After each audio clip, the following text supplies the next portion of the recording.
The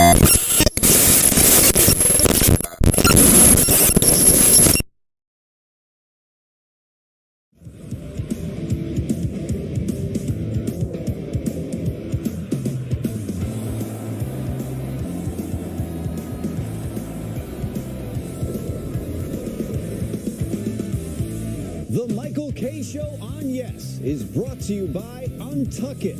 Shirts designed to be worn untucked. Shop now at untuckit.com.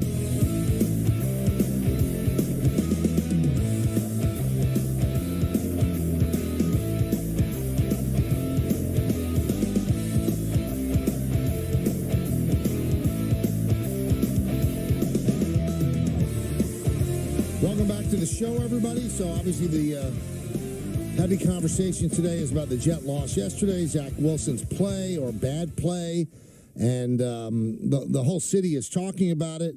Back page of the Post, Flop Wilson, which I think pretty much eliminated half of the readers, Don, because I asked our 37-year-old stat maven, do you know what that means? He had no idea because he never heard of Flip Wilson. That's but right. It was a nice try for people of our age. Well, even slightly, I don't remember it live, but I do know who Flip Wilson is. But I did not. I was too young to watch it. Right. But I devour a lot of information. Yes, you do. And I'm sure this, our next guest, our good friend, he knows who Flip Wilson is, and he's the Hall of Famer. Joe Namath, who had very interesting comments on social media yesterday. So we asked him if he'd come on, and he said he would. Joe, it's Michael and Don. Great to talk to you. How you doing? Fellas, I'm doing well, and it's good to be with you. Really, I'm looking forward to talking with you. All right, so let's obviously the big point of discussion today is about Zach. Let's start with a quasi positive, Joe. Did you take anything positive out of his performance yesterday? You know, you talking about Flip, you got me thinking about Geraldine. You know what? No, I didn't take anything positive out of it yesterday. It was awful. Why? Why? Yeah. Were you watching? Yes. Was anyone watching? I mean, please. When did you ever see? Well, it's Zach. We'll stay on Zach. You sit down. You sit down on the play. You go right down. What happens? I thought you're trying to win and make plays. You quit on a play. What is going on? It's disgusting. Well, and you brought up the coaching. How can a coach make things better for Zach? How can a coach say the locker room's together? How many teams have we been on? Are you telling me there aren't some cats on the defensive side saying, whoa, man, what's wrong with you? Yeah, there's not all harmony in the locker room. And if there is, they need to get rid of the people. You got to get people in there that are competitors and want to fight to win. These guys don't have to be in love with each other. And if they're saying they're in love with each other, they're BSing you. And you got to get rid of them, top to bottom. What would you, if somebody handed you Zach Wilson and said, okay, Joe, make him better, what would you do? Send him to Kansas City to back up against somebody like Mahomes. Maybe he'd learn something. I wouldn't keep him. You know, I've seen enough of Zach Wilson. All right? I've seen enough. Has quick feet, can throw a little bit, but I don't believe what's going on up there. Yeah, that's the thing is that they're saying they believe in him, and they're backing it up, Joe, by not bringing in a veteran quarterback. Well, what could be Joe Douglas's motivation at this point with the season teetering of not bringing in somebody that has played in this league before outside of Tim Boyle backing up Zach? He picked these people. Douglas picked these people. So he's going to double down? What's he going to do? Get rid of everybody. What do you got to start over? Mr. Johnson, hey, these guys aren't picking the right players. They're not doing a good job of coaching. It's evident. I mean, you got to look and see if you have an eye about football at all. You see things are haywire. It's too crazy. They need to fix it, and that's getting rid of a lot of people and bringing new ones in. All right, so, Joe, let's look at it this way. Obviously, they planned the whole offseason to have Aaron Rodgers, and Robert Saleh was just on with the show and said They catered an offense around Aaron Rodgers. Now they've got to find one for Zach Wilson. Do you buy that? And is that a tough thing to transition into a different offense for Zach Wilson? How many months ago was that to learn the offense? How many months ago was that? Come on. Now, Aaron, he got hurt. Okay, well, what do you think you have backups there for? They're ready to go. They're supposed to be ready to go. We're looking at an offense that just doesn't play well. You've got an offensive coordinator that doesn't seem to be calling the right plays. I just think for this fan, they need to make major changes from top to bottom. Change. Does that include the head coach? Yes. You think he's part of the problem with Zach? When he's telling me that locker room's together, when he's telling me these guys love one another, yeah, well, thanks a lot. You can go back to whatever place you learn that stuff, but they're losing. Guys don't like to lose. They're not holding hands when they're losing. Well, here's a problem, Joe, that I wonder what you would do. Nobody's going anywhere unless Aaron Rodgers says so. Well, wait a minute. Aaron Rodgers is not coaching the team. He's not Woody Johnson. He's not Chris Johnson. Come on. And what guarantees are there other than one that worked out? What guarantees are there that Aaron's going to be able to come back? What are you talking about? You're right, Joe, but you know how organizations are. I mean, this guy wants to come back, and if he wants Robert Saleh to be his coach, if he wants Zach Wilson to be his backup quarterback, they're not in any position to say no because they want him to come back and play. Well, I don't know that they're not in any position to say no. I don't know the contracts and how they're structured. Maybe they are locked in. But I know one thing, if you're running that team as ownership, you don't lock yourself into that kind of a situation. Now, in watching him, Joe, him being Zach Wilson, it almost looks like it's not reacting. It's not like using his talents. He's overthinking things, and he's just not letting his talents take over. Are you seeing the same thing as if maybe he's overcoached? I'm saying I don't believe in him. I don't believe he has a future as a good player. And I think they made a wrong choice when they drafted him. I feel that way. He has some athletic ability, but you've got to have something up here that's, going on whenever you're studying, reading, playing out there, sitting down, throwing the ball. It's ridiculous. You've got the wrong people playing and picking them. It's incredible. But there is an arm. There are legs. But is it one of those? Is it? I hate to say it this way, but is this one of the classic, $1 million arm, 10-cent head? Well, I've never met Zach, so I don't know what's going on between the ears. I only know what I see out there. And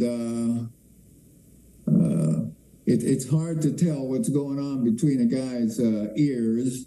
And the mind does play a major role on your team, in your team, and every individual in your team. Whatever position they're playing, they have a duty, they have plays to carry out, and they have to do them with regularity. And he's far from that. Well, since they don't seem like they're going to make any change, and they seem like they're sticking by him, Joe, is there something they could do with him, like just make him run the ball? Is there anything they could do to salvage a little bit of the season if they're committed to staying with him?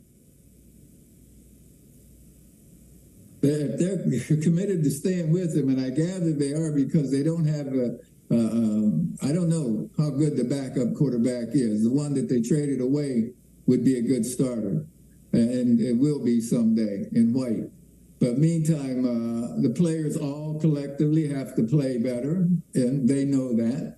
And I guess you don't point your finger at any one guy, but as a fan, I sure do. The guy that handles that ball and has to make decisions, he's got to be right more times than not. And we've been watching him for a couple of years now, and I don't have any confidence in him at all. Is the offensive line good enough, even if the quarterback was good? Because, look, Rodgers, it took 4 plays, and he's out for the season. Do you not like what you see of the offensive line? The offensive line, only in the backyard that I ever played that position. To me, they have, I think, the toughest job when it comes to execution against animals like those defensive fronts and linebackers that are coming. The offensive line needs to improve, that's for sure. All the players out there need to improve. But the offensive line... Do you like Garrett Wilson from what you see of him? They've got to get better real fast or else it's whatever else. It's going to be a long season no matter what. Now, you're going to lose the room. Joe? I mean, that's just going to happen, especially with the modern-day athlete. They're not going to want to take a knee on a season, Anthony? Joe, and Salah's going to lose the room. If you're a veteran in that room, what can you say to try to keep everybody together as the losses start to pile up? I'm not going to say if these guys are working for a living. You know, they're working for a living. They're professionals. They're getting paid. They better play their butts off because that one-eyed monster called that camera looking at them, evaluating every single move they make out there. That one-eyed monster tells no lies. It doesn't describe it. It shows. Every team around the league are looking at these films or these tapes. They see what the individuals are doing. Now, Mosley, I count on him. I don't think he's going to quit. And I don't think there's a lot of guys out there that are going to quit. On the defense, on the offense, I don't think there are guys going to quit because that's their living. They know they're being judged and evaluated on each play. They're going to try. They're going to try their best to play. They just don't have the talent up front. In my opinion, offensively, at this time, they can develop, and they certainly don't have the talent with the guy that handles the ball every play and has to make the decisions with the offense every single play. They don't have that. They got wide receivers that are outstanding. The defense is pretty darn good. Hey, there's good players on that team. You know, Joe, I've never heard you this angry. Is this the lowest point for you as a fan of this team? I think so. I think so. I hate losing the fans, though. I know we hate losing, and we were on teams. I was on teams that lost. It stinks. These players don't like losing. They're trying. Meantime, the coaching, are they getting good coaching? I don't know. It doesn't appear like they are. I mean, calling good plays. I see running back that wants to run the ball more and, getting in arguments on the sidelines with coaches. Hey, something's up that the players aren't happy with the way they're getting coached. Mm. Yeah, it's so difficult to make a change during the course of the season. I was mentioning that this is part of the trouble with having a defensive-minded head coach. I mean, it's such an offensive league now. Would things be better if you had an offensive guy as the head coach to at least be able to help the progression of this offense? I don't think that that's the major issue here. I think it is the personnel, and that whether you're a defensive guy like Parcells, who could lead a team to championships, or an offensive guy. No, it's the guys underneath. It's the assistants and the head coach, even in college ball, oversees all of that, and he should be able to recognize what his coaches are doing and convey that to the general manager and go on. But I don't know whether they protect one another or what. But it's awful. It's awful, and it's hurting. I had to smile, though, when the guy spit his teeth halfway out of his mouth yesterday. That's about how most of us felt watching it. 15 straight losses to the Patriots, Joe. I mean, of all teams, too, to lose that many, too. Do you ever remember in your career, whether it was Alabama or with the Jets, that you had a team that just had your number like that?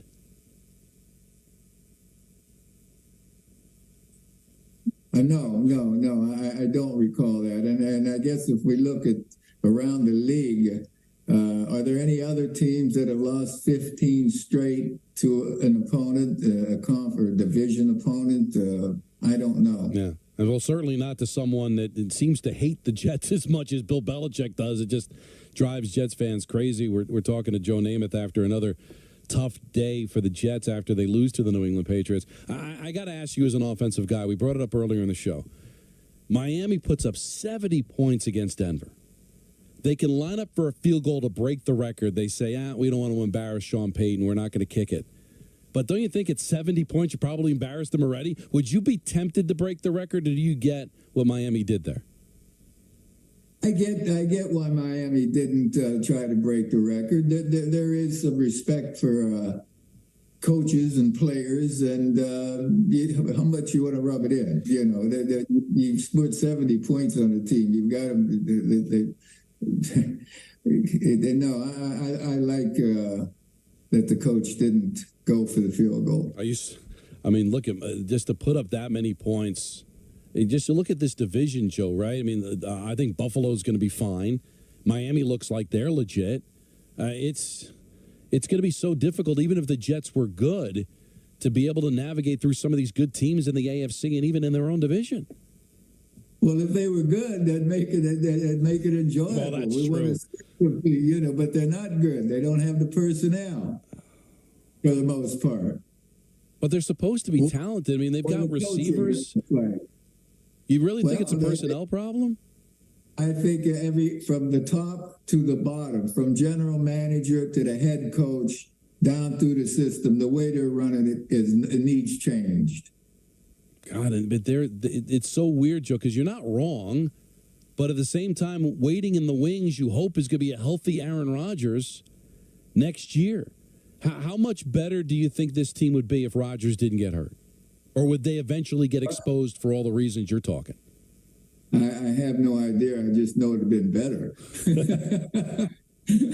How much better, I'm not sure. He's the kind of guy that can help out the offensive line, help out the defense just with his decision-making, where he's going with the ball, knowing what's happening. Yeah, you can't compare his leadership to anyone's on the Jets team. I mean, they definitely miss him. He was a major he was a major warrior to bring in, and we were counting on him. But lady luck, darn it, you know what? Man, that's the way it is in life. Life's not always fair, and it's disappointing, and it's a good thing we're just talking about football. Well, I just wonder. They say sometimes you feel better when you got a chance to talk it out. Do you feel any better after this interview, or worse? I feel honestly better. Yeah. Because I haven't talked to anybody except for my family or my daughter or whatever. I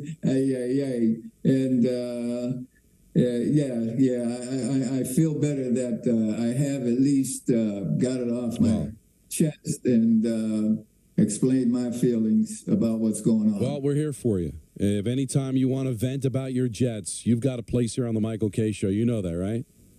Well, Michael, all right, and I'm going to be watching the Jets. I'm not quitting on them. I'm going to watch them, and I'm pulling for them. But, boy, they need to make some changes, and starting with on the field or on the sidelines or upstairs, man. They need to get better. Well, Joe, try to enjoy the rest of the season. We'll talk to you soon. Stay healthy, man. All right, we win some games. We'll enjoy it. All right, that's the great Joe Namath. He wants scorched earth. He wants everybody gone. It's a personnel problem. It's a coaching problem. Listen, if he's right, then where are you going? If you don't have the personnel, which I disagree with, I think that there's talent there. But I don't think he's wrong about the coaching at all, especially from Hackett, trying to find some way to make it work with his quarterback. You just got to find some way. You know, it wasn't impossible that a quarterback that was going to turn 40 in December would be out. And to have some sort of plan B, and for it to take this long to kind of develop that plan B, I just think is an indictment on the team for sure. But the thing is that, I'm not saying that Aaron Rodgers runs the team, but I'm saying he runs the team. I mean, he's invested so much, even financially, to be a part of this team. So you're going to have to run it by him. And if he wants Robert Saleh to be his coach, he wants Nathaniel Hackett to be his general manager, and he's happy with the weapons and he's happy with the personnel, then guess what? You're not making any changes. How could you? He's Aaron Rodgers. So we talked about that when he forfeited that $35 million. He kind of becomes your de facto general manager. He's going to want to have a say on how that $35 million is going to be spent. Now, I don't know how he's going to feel about Robert Saleh. Maybe he won't care. Maybe because Robert Saleh is a defensive guy, if Joe Douglas wanted to fire him at the end of the season, and then maybe Rodgers would be okay with that.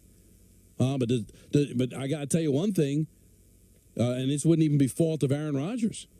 You think Aaron Rodgers wants to come back at the age of 40, coming back from an Achilles injury, and see the team blown up around him? New coach, new general manager, new personnel? Remember, he said he came here because he liked the Jets. He liked Robert Saleh. He liked their talent. Now, maybe he just said that because there was no place else for him to go. But if he meant that, and he believed that, well, then how the heck, if you're Woody Johnson, do you blow it up? Because Aaron Rodgers is already in the Hall of Fame. So he can turn around and go, all right, we gave it a try with the Jets, didn't work out, I'm just going to retire. Or I'm not going to play for you. Trade me someplace else. So I understand that Joe's old school and he doesn't want the players to act as the general manager and all that. But unfortunately, it's the way it works when you've put so much of an investment into one player and he committed to you financially and you committed to him. You're in a marriage. And I don't know how your marriage works, but my marriage works where you got to run it by each other when you do something like that. So I do not think there's any way, shape, or form that you're going to see the Jets blow this up as much as Joe Namath wants to see that happen. 1-800-919-3776 is the number to call. I want to hear from you. And then at 6 o'clock, we've got Anthony Pusick with an ENN. And when Anthony does an ENN, it's something to stay in tune for. And it is going to be a televised vehicle. It's the K-Show. It's all happening on Yes, and right here on 98.7 ESPN New York.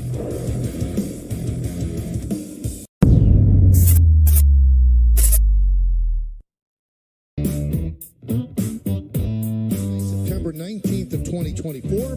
ESPN New York has your chance to score tickets this week on DiPietro and Rothenberg. And right here on the Michael K. Show, brought to you by Live Nation. Tickets go on sale at 10 a.m. this Friday, December 1st at Ticketmaster.com. And how about this, guys? Sebastian Maniscalco is going to join us at 4 o'clock next Tuesday. Oh, that's a big deal. About that? Hey, promoting the 2028 and 29 shows? 24. 24, sorry. Yeah. That's a long way off. I mean, I saw it when I was walking by the Garden today. I'm like, God, it's like another era. You think you'll be alive then? We hope so. I'm just saying. I'm asking. Well, no one could. You know what? I'm going to say no. I'm going to say I don't think there's much of a shot. Now, what am I supposed to say? But it is weird. I mean, no offense to the people of the Garden or Sebastian himself, but like September. Well, Can I enjoy my summer? But how about Christmas? He's not on the talk about that. He's on the talk about his new show, the Bookie. Right. He's on to talk about the book. Yeah. He is very funny. I love him. Did you see the movie? Which one? With Robert De Niro? No. It was very good. I saw the trailer. Well, that's not seeing the movie. I never claimed I saw the movie. I'm just trying what's the movie called again? My father, the father-in-law or the father. No, it's his father. It's his life story, essentially. Oh, it's actually Maniscalco's story. Yeah, I mean with tweaks, but it's essentially his life story. I still maintain the rise of comedians is sort of like the weirdest of all stars. But it's not that weird because comedians are acting. About my father. What? About my father. That's it. It was about his father. Not that. I don't mean the acting part. I just mean the way that they can sort of become huge and it feels overnight, but it's not overnight. Like Maniscalco is not overnight. Right. But in a real way, I felt like one day I was living my life and I'd never heard of this guy my entire life. And then I saw he's selling out MSG. Like, it's just weird how comedy works that way. They build their following. Also, the streaming services help. Yeah, it's no different than in music. I mean, there's a lot of bands you're like, oh, it's a new band. Well, they've been around for 20 years. They finally have a hit song, and they have their moment. And then where they hit the mainstream, but they've had their people. I mean, we were talking about Andrew Dice Clay last week. I don't think there's ever been a bigger moment than Andrew Dice Clay. I mean, he went from banging the bushes, so to speak, to going and playing Madison Square Garden. And then it faded out. That's why I respect guys like George Carlin, who never had the Garden moment, but stayed consistent for decades. That's the hard thing to do. That's the Rolling Stones. That's the Beatles.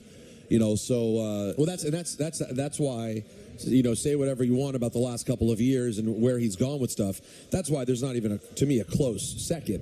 Chappelle is the comedian of this era for what he's done over the last 20 years. Yeah. This run of, like, he can just show up and announce an arena, and then 2 weeks later, he's at MSG in front of 17,000 people. Yeah, it's amazing. It's unusual. We were talking yesterday about the Albert Brooks documentary. Sure. In it, we found out, I bet you didn't know this, I didn't know Sure. it. Lorne Michaels and Dick Ebersol offered him the permanent hosting job of Saturday Night Live when they started. Oh, like we'll just have a full-time There host and wasn't, it'll be you. this week it's Timothy Chalamet, and then next week it's going to be Lady Gaga. No. He was going to be the guy every single week. Wow. But And he said it'd be better if we alternated hosts. And then he did, like, short films for each. That's where he was the one that developed the short films in Saturday Night Right. Live. I got to tell you, I don't know if you're a big fan of Albert Brooks. I came away with two things. I had no idea, and I'm a fan, that he was as big as he was, and that he is the comedian's comedian. Like David Letterman said in the documentary, I'd rather have his career. And he dated Linda Ronstadt. He was a real... Yeah. He was a ladies' man, And too. it's a throwaway in the documentary, which is money. What, was Linda Ronstadt considered Oh my God, Oh, my Peter. God. No, I mean I don't know much by Aaron Neville and Linda Ronstadt, but I don't. No, Linda Ronstadt was... I was in utero when this was a thing. No, but it's, again, Michael's No, line. no, it's not true. Linda Ronstadt's public hotness is not something that transcends the Civil War. No, you're wrong. Go look at the cover of the album where she's wearing like roller skates. Go do that, okay? And then shut your trap. Yeah, but I'm just telling you right now. I just looked at John. He gave me the look in my. Don't go by John. Go look up Linda Ronstadt's I'm not album. doubting whether or not I'm going to find an attractive picture. I'm saying I didn't know that was part of the Linda Ronstadt brand, like Dolly That Parton. she was attractive? Not really. I just thought she had a beautiful voice. She also was a beautiful woman. Listen. I'm a bad person, okay? Where Linda, I didn't know you were hot. I'm sorry. You're still hot. I don't know. I was not suggesting. I don't know much, but I know I love you. No, much. Let's take some phone calls. 1-800-919-3776. But we'll do it after I tell you about Black Friday now at Bay Ridge Honda. Your family-owned and operated dealer for over 60 years.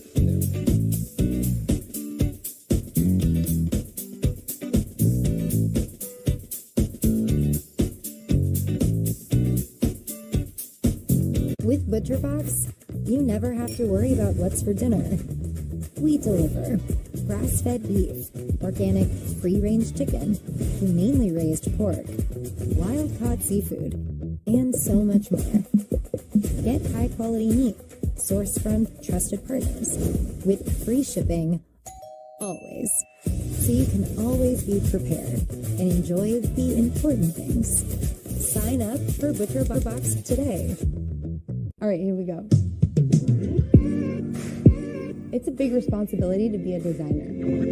Dagny Dover is a bag brand based in New York City, founded by 3 women. We make hyper-functional, performance-driven bags. That's like a mouthful. We're all about getting the most out of life. When you're organized and you have your things together, you feel good. And when you feel good, you can live life intentionally. Oh, it's pronounced Dagny Dover. Dagny means new dawn. It's a new dawn for fashion. See everything your restaurant can do with tools from Square. Get a POS that connects to a KDS so you can handle orders ASAP. Reach more customers with online ordering and QR codes. Use pocket-sized hardware so you can turn tables faster. And get one account for everything so you can take care of it all and take it easy too. Get your all-in-one restaurant system and sign up at square.com today. The most important tool on any job site in America is the one you wear on your feet for 40 hours a week. Wait, what? My name is Eric Gerard. I started Brunt Workwear in my garage for my buddies in the trades. The modern construction worker has different needs than they did 100 years ago. That's why at Brunt, our gear is designed by workers for workers with premium technologies like triple layer comfort, slip and oil resistant soles, and a triple layer waterproofing system. Go online for free shipping and try any of our gear on the job for 30 days risk-free.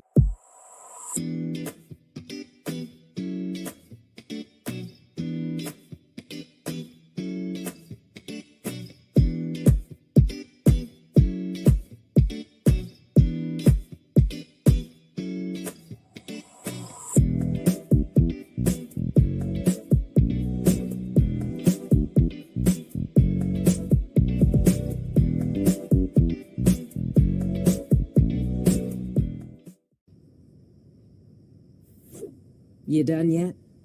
It's 2 a.m. Why are you still scrolling through videos? You're not paying me overtime here. If you really want to see something new, why not change those shades that have been broken for the past 2 years? Let's tap the Thumbtack app, and in a matter of seconds, we'll find a pro to install new shades. Okay. With Thumbtack, you can easily find top-rated professionals for every home project. Thumbtack, the easy way to care for your home. Up your fan engagement with Yes Rewards on the Yes app. Watch live games and earn points. Play the hottest games and score more. Earn status, then redeem your points to win prizes. Yes Rewards on the Yes app. Does it still count as ending the night with McDonald's if you order it for breakfast the morning after? I'm ordering either way. Order McDelivery in the app. To get unmatched answers, it's the biggest financial decision of your life. Call 800-LAW-6789 or visit misowin.com. Dive into the world of Win Reality. Experience unlimited at-bats for more than 600 pitchers. Training that simulates all game situations and head-to-head action with family and friends. Master your timing, pitch recognition, and hitting mechanics with expert coaching. Let's see the progress. So when your moment comes, you'll be ready. Win Reality. Baseball Uncaged. All across America, it's Black Friday. But at your local Ford stores, it's more like Bright Friday. Thanks to incentives that will help brighten your holidays. Whether you currently own or lease a Ford vehicle or a competitive vehicle and you're ready to trade in, we've got great offers for all across the Ford lineup. Trade in, trade up, but hurry. Bright Friday deals end December 4th. Now, returning lessees and competitive trade-in customers can lease a Ford F-150 for $299 a month. Only at your local Ford stores. Be right there. Wait. Use the shovel and bucket of water, remember? Drown, stir, drown, feel. Then make sure it's cool. Where'd you learn that? SmokeyBear.com. Brushed up on some tips before we left. Don't want to start a wildfire, right? Only you can prevent wildfires. Get ready for the British Basketball League. 10 teams, one electrifying league. Global talent, local passion. The British Basketball League.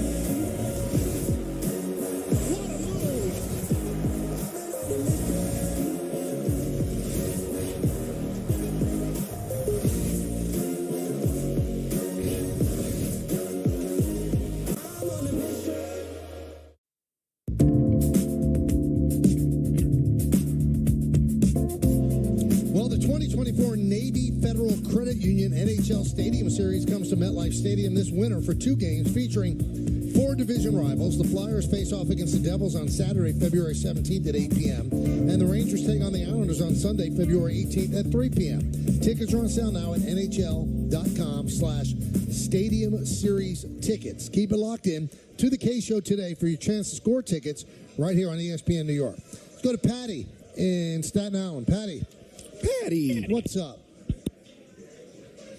Hello, Patty. Patty. Yeah, I hear you. All right, go, Patty.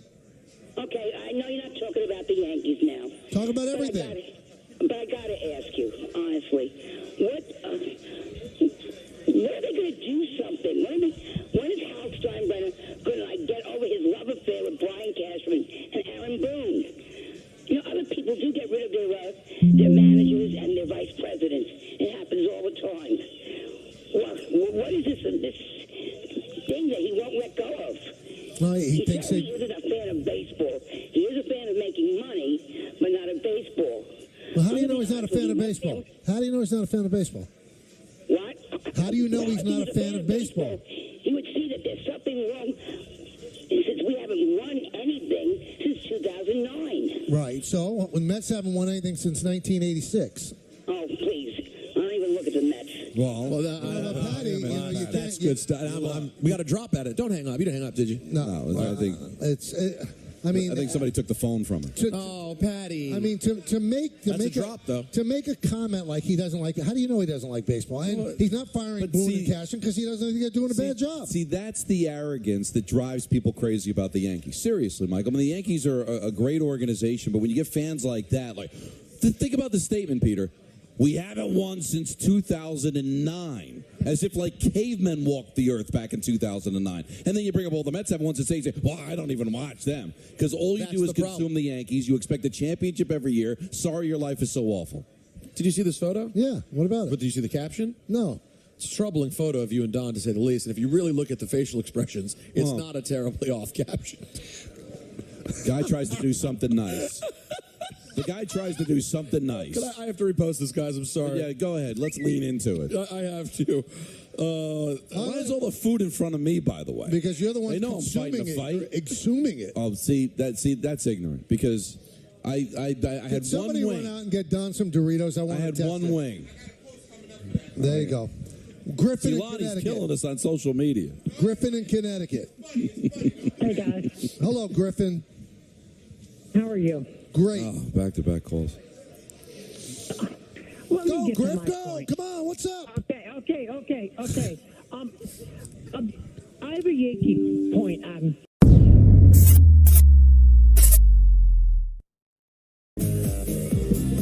Oh, yeah. Here at the NHL store. Big crowd. Thank you all for coming by. Thank you all for listening. And thank you all for watching as well. You know, one thing that we have not spoken about a lot today. What is that? Is some of the news that's coming out. Because the baseball winter meetings start next Monday. And I think there's going to be a lot of stuff going on. And Andy Martino of SNY is reporting. He reported two things that got my attention. That the Yankees and the Padres have exchanged some names. And they were far apart. And, you know, one of the things I've heard is that the Padres wanted Jason Dominguez. Right. Now you can say, well, you get Soto. He's 25. Dominguez is, he's 21. So it's not that it's not like you're giving up a young player with promise for a veteran. But you have control of Dominguez for 6 years at cost certainty. After $33 million this year for Soto, you've got to pay him probably over $45 million a year for probably a 10-year deal. So to give up, there's no guarantee that you're going to sign him now. That's the problem. If I'm going to give up Dominguez, I'm sure as heck going to make sure that I sign Soto to a long-term contract. I can't lose Dominguez for a one-year deal. They've also asked for Volpe. Now listen, you can ask for whomever you want. But I don't think the Yankees are going to give up those players because the Padres have to get rid of this player's contract. And from what I've heard, they want pitching. Now, I think the biggest decision the Yankees have to make, would you give up Michael King, who I think is going to be a star? I would give up Clark Schmidt. It'd be hard for me to give up King, but I might do it for Soto. And you also have to give up Drew Thorpe, the young pitcher in the minors. So we'll see exactly. But exchanging names is still early. But I think they want something done by the winter meetings. But beggars can't be choosers here, Michael. If you're trying to make a big splash, and I understand he's a free agent, I understand that he's a Boris client, but you said there could be up to 8 teams that would want him. So somebody may cave and give big prospects. Yeah. I mean, you're not going to get them for nothing. I mean, the days of the salary dump 20 years ago when there was no revenue sharing, only the big market teams can grab those guys, you wouldn't have that many teams in the position that the Yankees are in. But because there are 7 to 8 other teams that are going to be in the bidding, that's going to drive it up. And you have to ask yourself, am I willing to give up big-time prospects for a guy that might walk at the end of the year? Now, we mentioned 8 teams. It could be fewer. It could be more. Yeah. But what Martino, who I respect, reported that the Mets are not in on Soto because they're not ready to win this year. And that, to me, I mean, I'm not doubting Andy's reporting, but, okay, you're not ready to win this year. This guy's 25 years old. When you make a trade for him, you're assuming you're going to trade for him for the next 10 years and sign him to a long-term deal. Why wouldn't you pick him up and have him be part of the solution to the problem, even if you don't think you're going to win the World Series in 2024? I'm not understanding the whole, it's not about next year. Could they win a championship? All right, well, who thought the Diamondbacks would go to the World Series this year? Right. The wild card has opened up chances for teams to be competitive and maybe make runs. So why would the Mets take an E on 2024 when you've got Alonso, you've got Lindor, you've got some talent? Now, you don't have great pitching, but you could acquire that. What if they get Yamamoto? Right. Are you going to tell me that they're not going to be competitive in 2024 if they get maybe one of the best, pitchers on the planet to come pitch for them? I think the Mets are out of it because they don't have the pitching prospects to really bid. But they for do. him. They do have good young players. So if you decide I'll part with an Alvarez, I'll part with a Beatty, maybe you would be able to. I'll part with one of the other good young players that they have coming up. Some of the youngsters that they got in the trades. At the trade deadline. But the thing that gets me, they're not going to get him because they're not ready in 2024. This is not a veteran that you're getting for 1 year. This is not like Verlander. It's 25. Yeah, this is a guy who's 25 years old. He should be in the Met batting third for the next 10 years. And the one advantage the Mets have over everybody else, you can sign him. I mean, I keep hearing, well, you can't sign him and Pete Alonso. Why not? Well, isn't Steve Cohen's advantage is that he's rich? Maybe the angle is... Well, we don't want to give up prospects because it's not about 2024. We'll just get him when he becomes a free agent. I mean, that kind of makes sense. Right. Where I think we could battle in 2024, but the Yankees want to win this year. Right? They want to end this streak. They want to win a championship. Mets want to win, but maybe not with the same sense of urgency because they're trying to build something long-term and say, why do we want to give up the prospects and then the possibility of getting outbid? We'll just wait the year, and then maybe we'll see what 2024 looks like. And then we won't be outbid, and we won't have to give up any prospects, and it'll just be about money. I hear what you're saying, but then you're also gambling that, let's say he goes to the Yankees and he loves it there, and it's not going to be to the last dollar. The Yankees give him a competitive offer, and he never even entertains the Mets. We've seen that before. That's why teams do trade for a guy in the last year of his deal to try to seduce him and see how great it is to play there. I know Yankee fans are going to get mad at me because there is something about the Yankees, and I will be the first to admit the Mets are not on the Yankees level. As evidenced by the caller Patty. But see if you follow me, Peter. But when you say like it there, aren't you really talking about the city and the vibe and the media? Like, so if he likes New York, then you can't sign with the Mets. If he doesn't like New York, then you wouldn't sign with either. Like, I'm sure the Yankees treat their players well. I've got nothing to believe that the Mets don't treat their players well. And if Cohen's got a ton of money and you feel like you're going to be competitive, when I hear a ball player say, I like it there, I think he's more talking about the city and the vibe of that area and the way to live there than say, I'm just intoxicated by playing for a certain team. But don't you think that they're... see, I have to really tiptoe around this because... Oh, here we go. I'm very curious about where you're going here. I'm one of the voices of the team, but there's a different vibe around the Yankees than the Mets. It's just a different vibe. No, but sure. But I think for a certain age player, especially a 25-year-old, maybe they don't look at the vibe the way you do at 62, saw all of the championships and saw the dominance. No, I think the vibe is the vibe. I mean, the vibe is the 27 championships. That's the big part. But what comes with that vibe? A lot of other things. Where you win 100 games and get bounced in the divisional round, and everybody's killing you and booing you, and because you didn't win the championship. But that's almost a different conversation. So I agree. I think you're both saying the same thing. Actually, there is a different vibe around the Yankees. Right. But there is a negative that comes with that vibe. It's to me, it's very clear. If you want to get with the white collar, fancy championship pedigree team in New York, it is the Yankees. If you want to have a little bit of a lower standard, but have a little bit more blue collar fun, that team is the New York Mets. I do think that's what it is. In spite of them having the richest owner in baseball. Does a 25-year-old look at the Boston Celtics the same way that a 60-year-old would? But okay, there's a guy in Japan who is the most coveted free agent out there, other than Ohtani, Yamamoto. And the word is that the whole Yankee aura intrigues him. From Japan. Right. And he's a 25-year-old guy, so, I mean...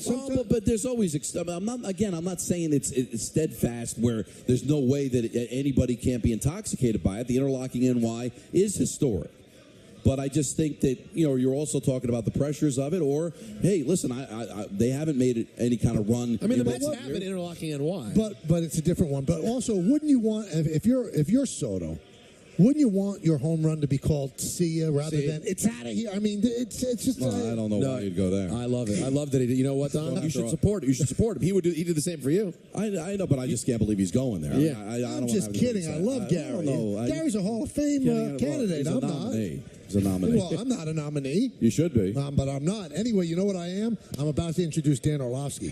Time now for the Dan Orlovsky Report. That's D.O. Sansone Auto Mall. 10 top 10 brands and over 2,000 vehicles. One place, Sansone Auto Mall in Woodbridge. And the great Orlovsky joins us now. Dan, how are you? I'm doing great. If I could play baseball for one organization, it would be the Yankees. There you go. There you and go. That's Dan Orlovsky. That's Dan Orlovsky. This is a man who played for the Detroit Lions. He knows winning. And you grew up a Yankee fan, right? I did not. I wasn't really a big baseball fan, but he sees what it smells the money. I love baseball. I love baseball playing it. But if I was like good enough to be a professional baseball player, I would be playing in New York or Philadelphia. Were you good though? You kind of looked like you would have been a good ball player. You probably were good. I was unbelievable as a 12-year-old. I was the greatest 12-year-old baseball player ever, and then I got 13, and it was terrible. Oh, that's a shame. That's when the bigger guys start throwing it at you. It's different. All right, so Dan, you spend a lot. No, you're not. You spend a lot of time watching film. So I really need this answer from you. What's the deal with DeVito? What's the deal with DeVito? Is he the real deal? I mean, I'm not saying a great player, but can he be an NFL player for a long time? I'm not there with DeVito yet. I mean, I think it's an awesome story, and everyone and rightfully so caught up in that, and I don't want to take anything away from it. Like, it's awesome. The local kid, the moment. So you can, like, love on that and also be real that I don't see, hey, this guy's going to start in the NFL for 8 years or 10 years like a Ryan Fitzpatrick. You know, can he hang around in the NFL as a backup for a while? I probably, you see a guy that's very confident in what he's doing. The ball goes to the right place more often than not. He is not gun shy. The rush does not affect him that much. He's not overly aggressive with the ball. He's not trying to be something that he's not. And so, there's elements in his game that you like. They scored 10. They scored 10 points. So I don't want to. Again, like, it's an awesome story and really cool moment for him, and I'm sure with his family. Could he hang in the NFL for years as a backup? Yeah. I don't see starter now.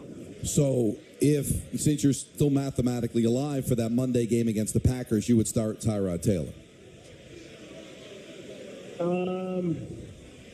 I mean, if I was the New York Giants and mathematically alive for the playoffs? Yes. No, I'm trying to lose as many games possible. But Brian Dable's not trying to lose games. I mean, doesn't seem like his style. Yeah. Correct. So that's always the conversation. But we can be realistic and say what is best for the Giants is for them to lose games. The coaches and the players never subscribe to that. So, they'll always live in the world that we're going to do what's best for the team. We also have to put it in context in this regard, guys. Like, remember last year, Houston, last game of the season, Lovie Smith beats the Chicago Bears, I believe, and everyone's saying, oh my gosh, Lovie Smith, you're an idiot. I can't believe you do that. You lost out on the first pick of the overall draft. You're not going to get Bryce Young. C.J. Stroud doesn't look bad. So, I do think the organization, team-wise, to try to win as many games as they can. Tyrod Taylor is a better player than Tommy DeVito, yes. Now, you're just blown away by what we're seeing with Aaron Rodgers, right? I don't get it. I mean, it took 17 years for me to graduate college, so obviously I'm not intellectually, there to understand it. He's an absolute freakazoid. I know there's conspiracies out there. I'm not a conspiracy theorist, so it's unbelievable what he is doing.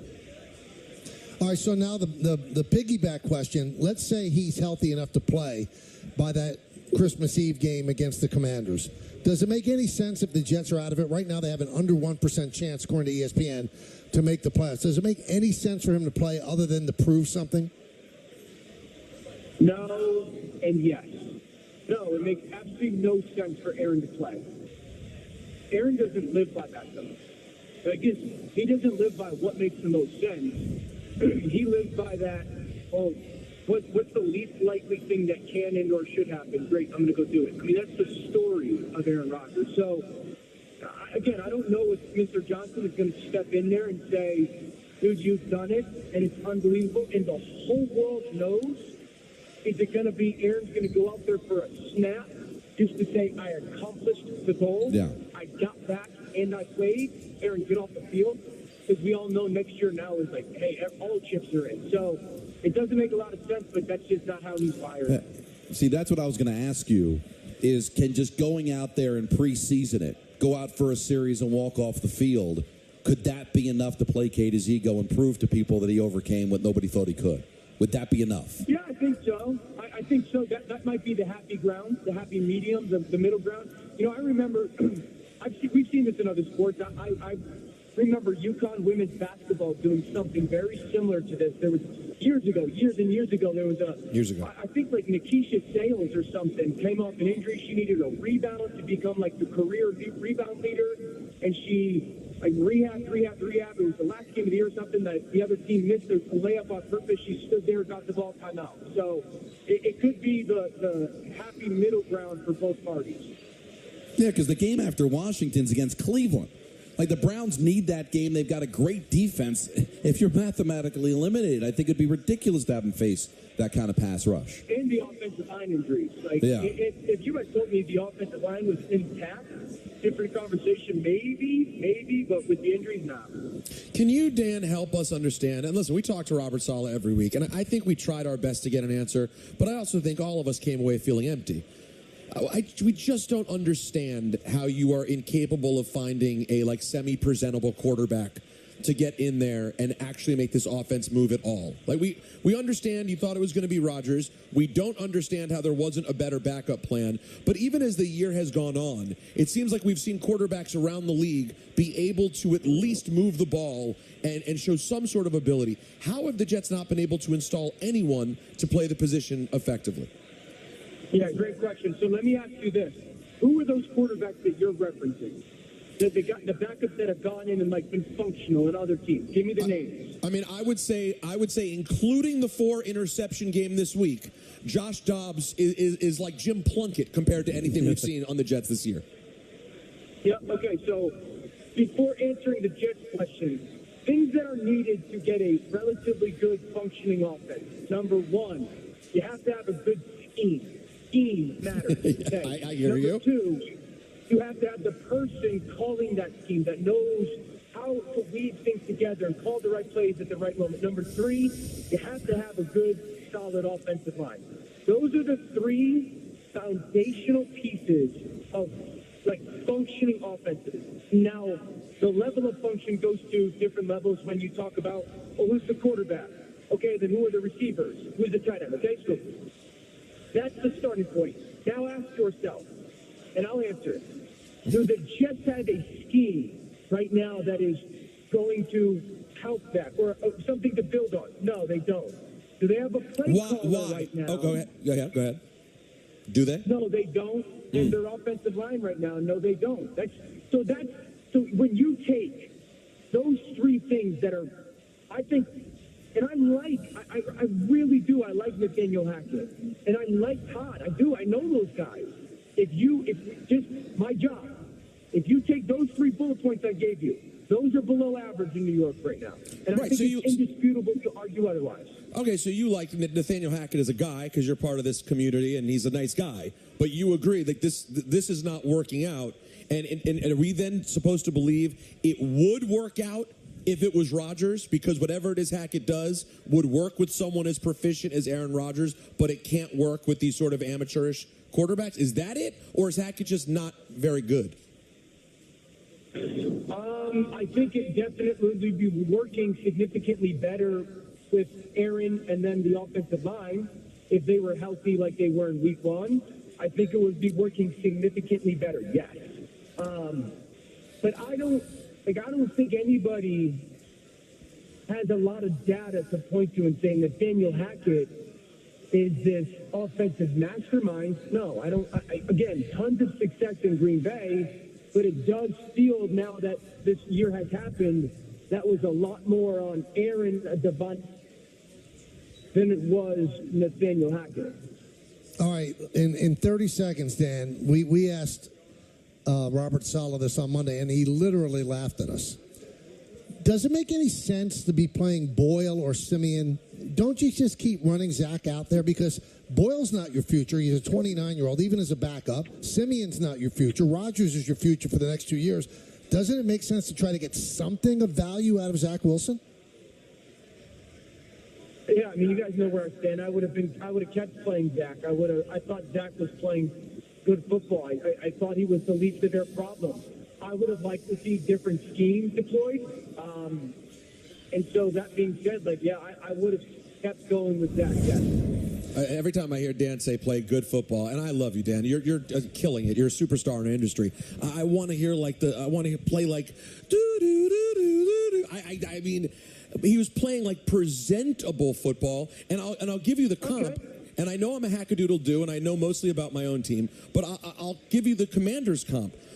They're the worst protection team maybe in the league. I mean, Sam Howell is running for his life, and he has no experience. And I think we'd all say, I mean, he's put together a presentable season. He's leading the league in yardage. Zach may have no offensive line, but Dan, week to week, the three of us watch, and we just don't seem to see the good things that you're seeing. Too many balls at people's feet. Too many taking sacks in bad spots. And I know you and I have argued about this before. Sometimes it may be defensible, sometimes not. But I don't know, man. I respect the hell out of you, but I also just don't see what you're seeing. Yeah, I mean, one, Eric Bieniemy and that scheme is significantly more advanced than the one that Zach's running. And two, McLaurin and Dotson and Samuel versus Garrett and different stratospheres, boss. Trust me. Yeah, I think that's another part that Dan, that a lot of us here in New York maybe were thrown off by. I think all of us thought the weapons around the quarterback were going to be better as well. Yeah, it's a lot of pop guns other than Garrett Wilson. I mean, I love Garrett. I think Garrett has played under to his standards this year. You're right. And I would tell that to him. I think the world of him. Allen, I've always been a big fan of Allen. He's absolutely underwhelmed this year. I think, like, the two offensive pieces that have been the most reliable this year are, I guess, Breed, and he's even fallen off, and Conklin. Yeah, because Uzama hasn't been it. Conklin's been the one reliable cat. Yeah, fair. Dan, good stuff. Thanks so much. We'll talk to you next week. Be well, guys. Thanks, that's the Dan Orlovsky Report brought to you by Sansone Auto Mall. Make your best deal right now at Sansone Auto Mall and tell them that Bart Scott sent you and take an extra $1,000 off your best deal. Call 1-800-SANSONE today. Peter taking on an ex-NFL player, thinking he knows Good more. for him. Unbelievable. Good for him. You think that he hangs up the phone and he goes, I don't know who that third guy is who talks, but I hate him? Do you think that? I think he hangs up the phone and go, what a... It's a word that starts with the D. Yeah. Well, I literally looked around at our lovely listeners who've been hanging out, and the second Dan said, I mean, I appreciate you guys gave me what I needed, because sometimes we get lulled to sleep. When he said, no, I think Zach's been playing good football, I looked up at our listeners, and they're all like, is this person a psychopath? What are they saying? Maniscalco tickets coming back. Also, we have not spoken to you that much today. No. 1-800-919-3776. We got Patty and we got Griffin. Patty brought it, though. Yeah, Patty got Donald. I hope Patty's at the beginning of ENN. With the holidays around the corner, get a jump start on the new year by listening.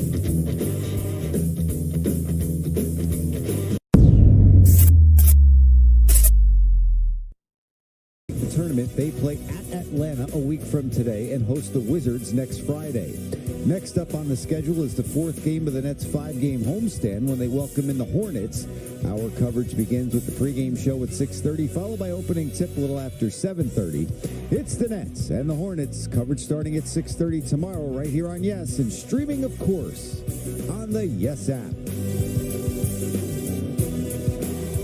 With 2 tickets to tonight's Rangers game at the Garden against the Detroit Red Wings. So that's nice. Now, speaking of tickets, Sebastian Maniscalco coming to Madison Square Garden Wednesday, September 18th and Thursday, September 19th, 2024.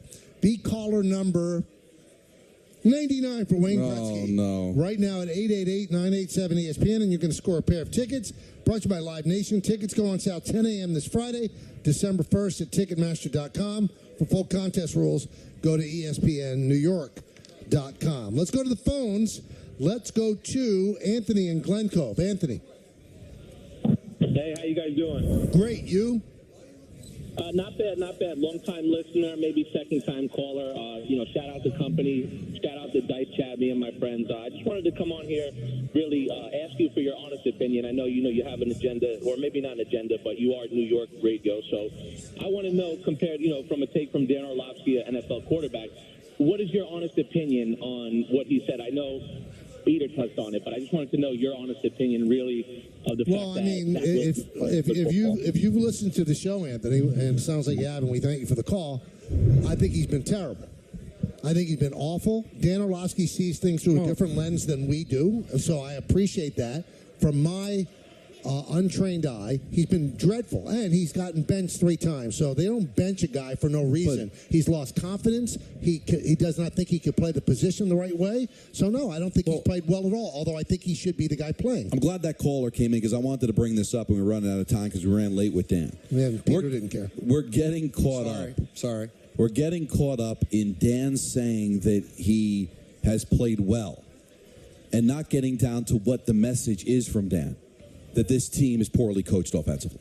Right. That's what he is saying. He is saying that Zach Wilson is a good quarterback that is doing some things under the exceptional limitations he's under because Nathaniel Hackett doesn't know what he's doing. That's what I took from what Dan Orlovsky said. There's no other way to take it today. Well, he doesn't like his scheme.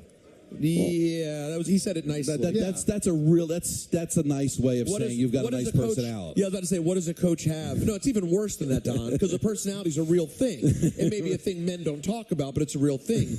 If you're a coach and you don't have a scheme, that's worse than no personality. That's having nothing. What, he's a nice guy? Right. So I mean, bring me in as OC. So both. Well, you're not a nice guy, though. But both could be right. Where he thinks under the right scheme, he would do better. And most quarterbacks with his skill set would look like Zach Wilson under this offensive system. That's what I took from him. Let's go to Freaky Ta in New Jersey. Freaky Ta. How do you spell the last? T-A-H. No, Hey, you can't. fellas, how you doing? Come on, man. There's only one Freaky Ta, R.I.P., Queens, LB fam. How you doing, fellas? Okay. What's up? Hello? Yeah, what's up, baby? Okay, all right. I want you guys to stay with me. How you doing, Michael? What's up, Don Juan? We're all good. We're all good. What's up, What Freaky? you got, baby?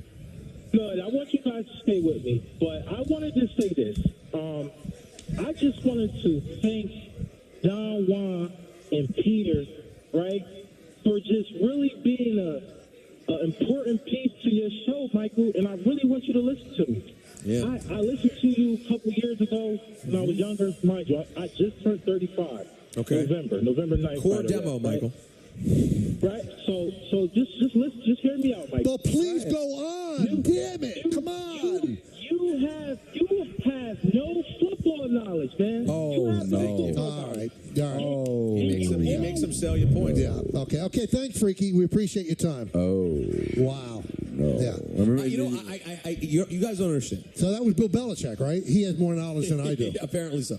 Here's the thing you guys have to understand. Oh, my God. Calling up and saying that your name is Freaky Ta without no explanation, who's a very known rap artist from the Lost Boys, God rest his soul, died like 20 years ago, from Queens. He's from here. He's from Queens.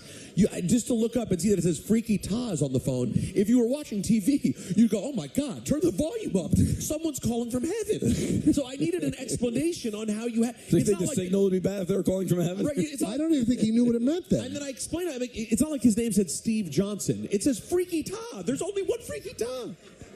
Let's go to Tom in Syracuse. Tom. Freaky Tom? No, it's just Tom. Regular Tom. All right, Tom. Yes, just regular Tom. Well, we'll see. I just had a question because, I was wondering because everybody was talking about with like Yankee stuff, because like everybody's talking about like Soto, Bellinger, that kind of stuff. That's all outfield. But I'm wondering, do you know what they're thinking of for like infield stuff? Are they going like outside the organization, or do you think they're going to go in-house for their infield?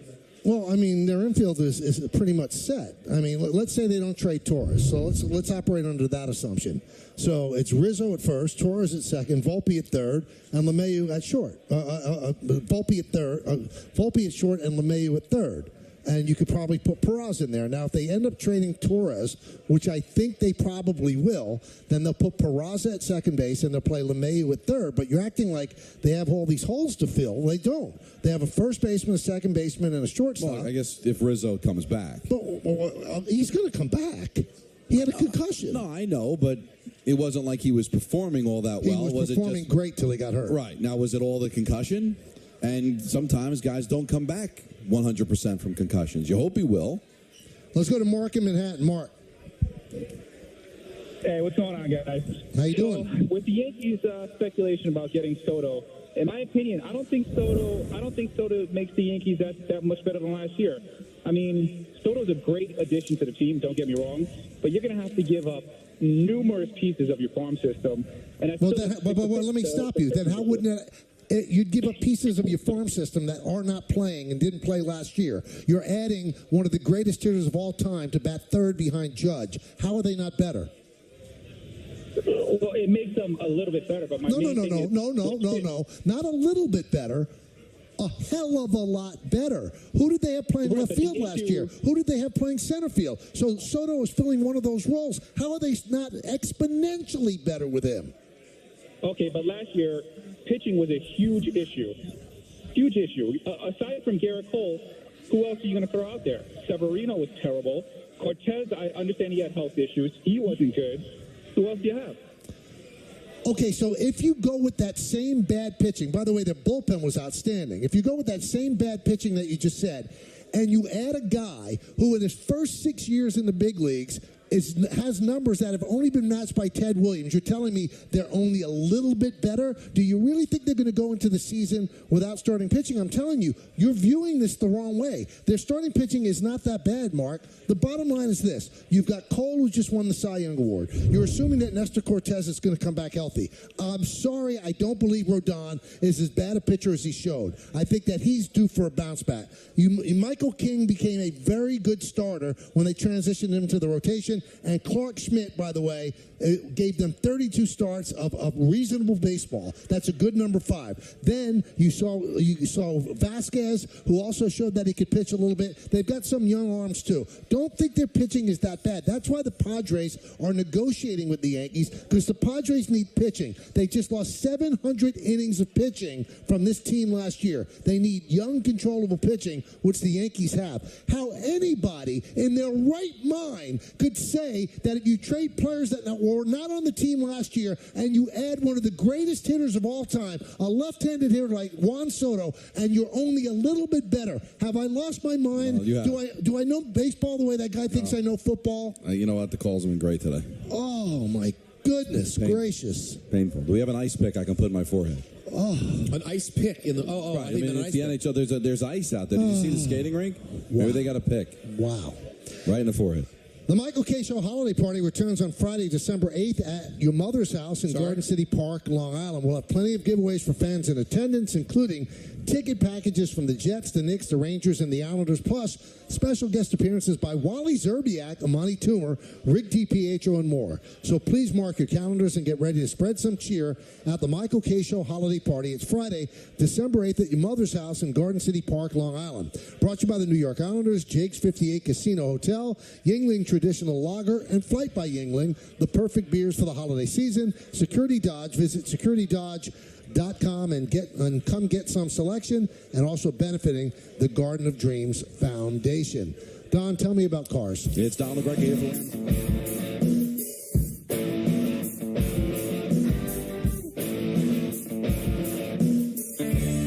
With ButcherBox, you never have to worry about what's for dinner. We deliver grass-fed beef, organic free-range chicken, humanely raised pork, wild-caught seafood, and so much more. Get high-quality meat sourced from trusted partners with free shipping always, so you can always be prepared and enjoy the important things. Sign up for ButcherBox today.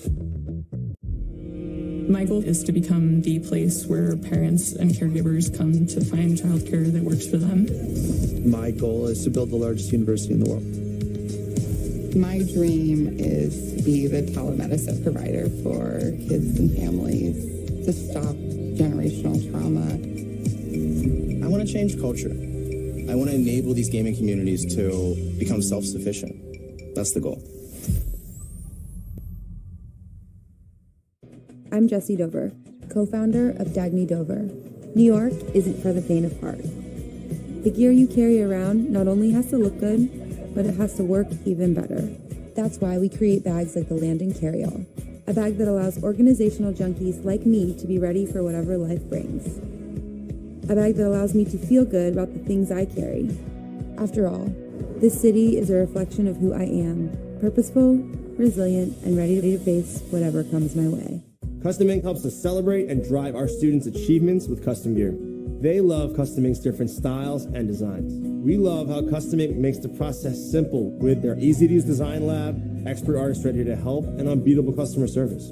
Custom Ink allows our kids to show everyone their accomplishments and the pride they have in our school. When we place an order, I know they got our back, so we can focus on the kids. Custom Ink has hundreds of products to help you feel connected. Upload your logo or start your design today at customink.com. I needed something in the shop, comfortable. I wear Brunt boots, as you see, got them on my feet right now. Keeps you warm, it keeps you dry, triple layered comfort. Comfortable in the morning, comfortable in the afternoon. These feel like kind of like sneakers. They're waterproof, durable. Been wearing them for over a year now. They're absolutely amazing. This is the only shoe I wear in here now. Brown boots are cool. Wearing Brunt boots, my feet, my back, and my legs don't hurt at the end of the day. Go online and try any of our gear on the job for 30 days, risk-free.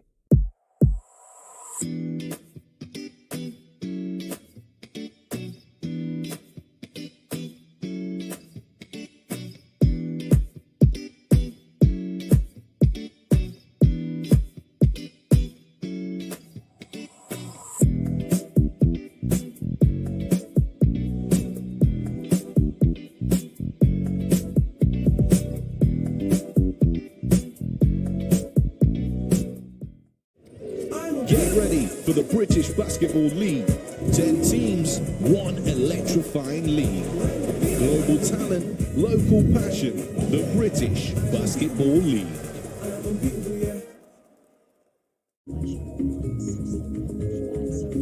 Your favorite thing delivered right to your door means that you never have to stop doing your other favorite thing.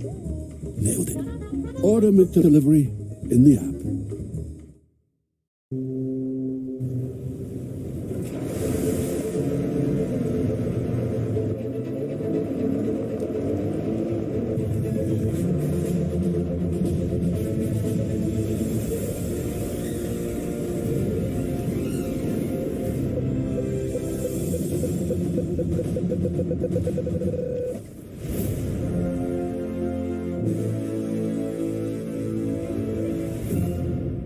We heard you, Jersey, clear and loud. So we built you a new Hard Rock app made for New Jersey. And we'll match your first deposit plus throw in up to 1,000 free spins when you sign up for Hard Rock Bets. New fun and games added each month with more slots from Atlantic City. Brand new loyalty redeemed straight from your phone or in person. And new ways to withdraw. Faster, simpler, easier. Now our bets hit different because your app is different. Sign up now to get your first deposit matched and up to 1,000 free spins.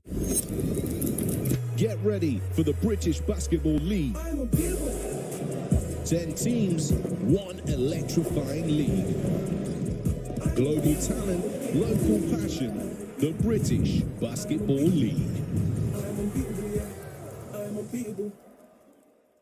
It's easy to stay safe online.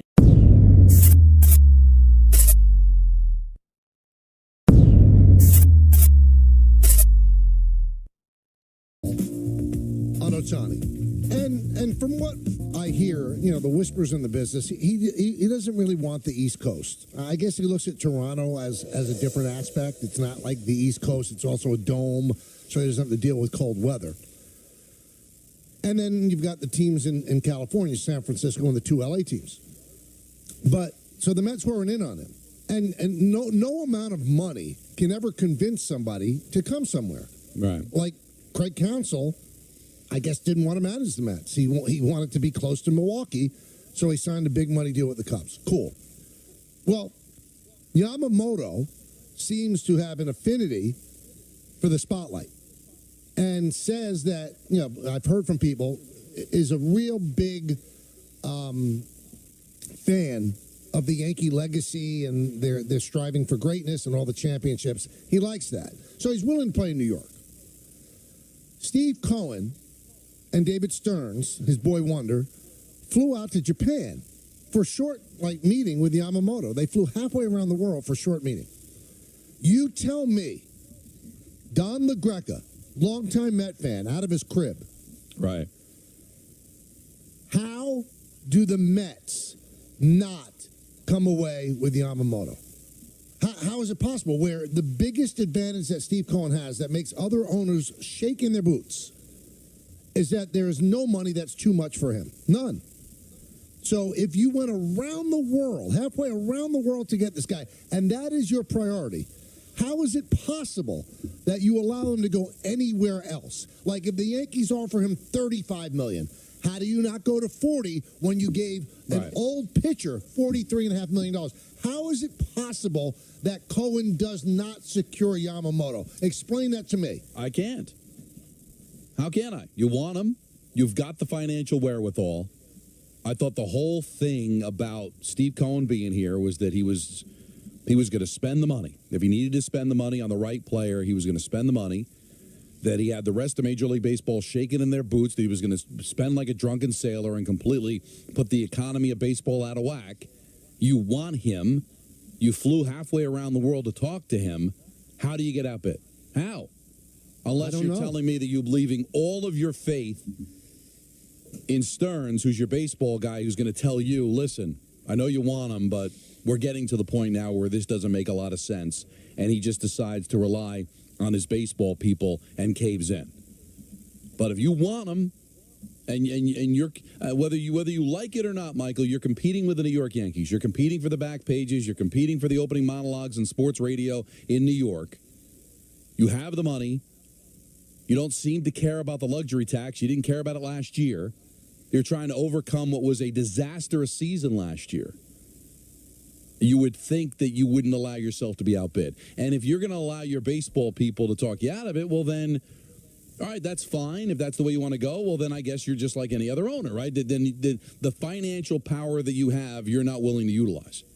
Because otherwise, wouldn't you say, all right, I get what you're saying. I hired you to be a baseball guy, but at this particular point, he's a great pitcher. You said he's a great pitcher. It's my money, not yours. I'm spending it.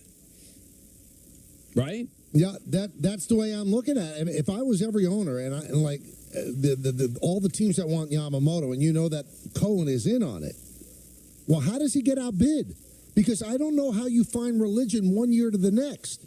He spent like a drunken sailor last year. I know it didn't work out, but now you have what you believe is a much better baseball man in David Stearns than you had in Billy Epler. So David Stearns has been operating and creating playoff teams on a shoestring budget. There shouldn't be a budget now. There shouldn't be. So I also don't understand the Mets' thought process to like not go all in for 2024 and aim their resources toward 2025. Why? Don's brought this up several times over the last couple of weeks. The Diamondbacks made the World Series. All you have to do is get in. All you have to do is get in. And now you find religion with your money? I don't get it. I don't understand it. How do you get outbid for Yamamoto if he's your number one target? How? I don't see how you do it. I mean, if you want to say you were scared off by what happened last year, well, there were extenuating circumstances. You went out and signed older pitchers. In the case of Max Scherzer, you signed a pitcher that had a history of getting hurt as he had gotten older. And then I admired the fact that he used his financial wherewithal to get out of it. And take the knee on the season to be able to get out of those bad contracts, eat the money so that he was able to then go out and get prospects. That I got. I understood that because that's part of his finances as well. I mean, there's a lot of teams that could not have eaten that money, Michael, but they did it. They made those deals. They ate a lot of money to be able to get prospects. And I really think they've been soft-shoeing 2024 just in case they don't get the things that they need. The fans aren't going crazy. But I believe you can be competitive. You've got Lindor long-term. You've got Alonso for one more season. I don't see any reason why you can't compete for a wild card spot. And if you get Yamamoto, that's going to be all the more reason why you can go out for it in 2024. So you would think you wouldn't get outbid. Now, if he doesn't want to come here, he doesn't want to come here. There's nothing you can do about it. But if he ends up signing for a few $1 million more with the Yankees or the Dodgers or someplace else, I mean, how do you explain to your fan base that you decided not to spend the extra money? Now let me articulate this better because maybe I'm not really nailing the thought. If Yamamoto has a thing that he wants to play for the Yankees, like the Yankee brand means something to him, and Matsui being part of the recruitment means something, because Matsui is a god in Japan, and he's on the Yankees side. Now, he supposedly has a relationship with Senga. It's not Matsui. Right. So if he's going to go to the Yankees, and it doesn't matter how much the Mets bid, then I can't blame Steve Cohen. No, of course not. But if Yamamoto goes to the highest bidder and you're not that guy, then you're not the guy we thought. You're just not. The onus is on you to outbid everybody else because that's the one advantage you have. That's the one advantage that the Yankees have always had because they had the most money. Now, they probably have the most money as a franchise, the money, the revenue that they make. But the guy who has the most money in the sport, in sports in general, is Steve Cohen. So if Yamamoto is not dead set on becoming a Yankee, which you can't outbuy that, like you couldn't outbuy Counsell wanted to be closer to the Midwest, then that's shame on you. Then you're not the guy we thought. You're not Uncle Stevie, which everybody said.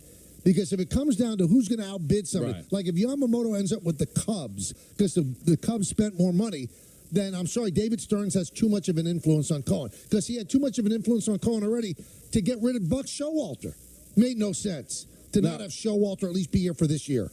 Now, as you said, there is, by going over the threshold, there is certain punishments that come with that.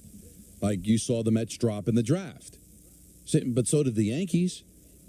You know, so there's penalties even for the Yankees who worked with a self-imposed budget. They still dropped in the draft because of that. There's less international money to spend when you do, and we get all that. But if it's a generational talent that can change everything for you, and as far as the relationship, I don't want to get in the kid's head. I don't know him from Adam. But, all right, so he loves Matsui. Matsui's a god there. If he has a relationship with Senga, he gets to be in the same rotation with the guy. I would think that have an influence rather than somebody who used to play for the Yankees.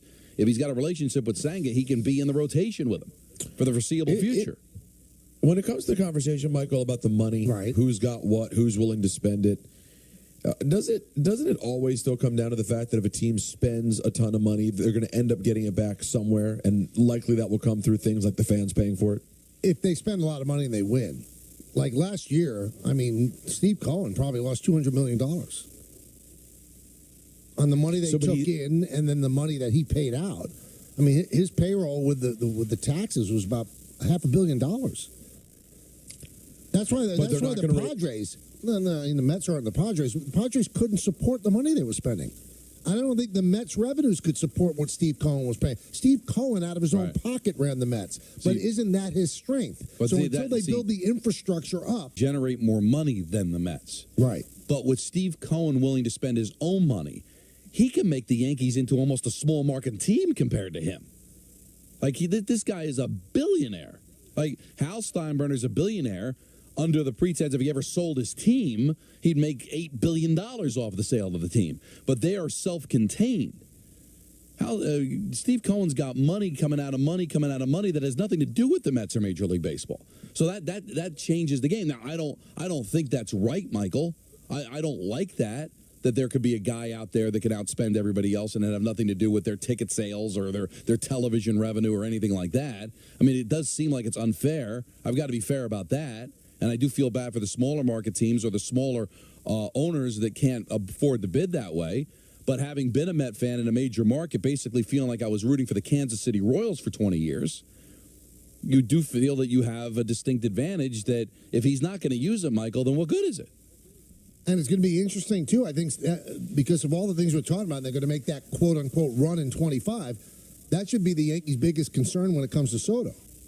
And that's why the year actually works for the Yankees, where Soto could just fall in love with being a Yankee. But when you do, I've always said this, and I like Scott Boras. I have a really good relationship with him. But if you hire Scott Boras, you're going for the last penny. Yeah, see, you're not giving discounts. You're going for the last penny. That's why you hired the mega agent. So if Soto has a great year for the Yankees, and then Steve Cohen, like he does with Art, says, I got to have that, any right-thinking organization can't give the guy the money that Steve Cohen can because you can't generate that out of revenue. It's going to be an interesting summer. And you know what? If I'm Steve Cohen and I get a feeling that he doesn't want to sign here, I'll offer even more money. So that'll drive the price up for whoever has to pay for him has got to pay more. And then you could tell your fans, hey, listen, I offered the guy the moon and the stars, and he said no. You got to make it seem like I did everything I could. And we'll see. I mean, ultimately, we'll see, Michael. We hear that they're in on it. He flew across the world to talk to him, so every indication is that he may be willing to bid, and if he doesn't come here, he just doesn't want to come here. Now, as far as Soto, I mean, do you really...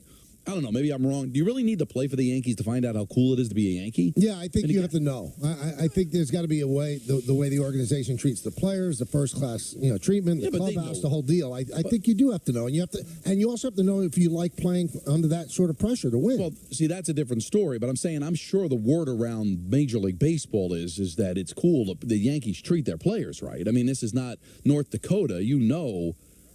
You should know everything you need to know. But as you said, when you hire Scott Boras, you're not looking to be comfortable at where you're playing. You're looking to get the most money possible. Otherwise, why have Scott Boras? Your game can speak for itself, right? You're going to get paid a ton of money. But when you hire Scott Boras, Michael, you're looking for top dollar. This portion of the show brought to you by Tullamore Dew Irish Whiskey. When it's game time, it's Tully time. Be sure to grab a Tullamore Dew Irish Whiskey during tonight's action. Glasses up to enjoying Tullamore Dew responsibly. Peter, tell us in your own words about FanDuel. Okay, well...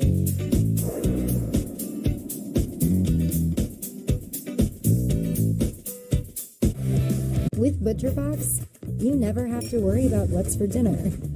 We deliver grass-fed beef, organic, free-range chicken, humanely raised pork, wild-caught seafood, and so much more. Get high-quality meat sourced from trusted partners with free shipping always.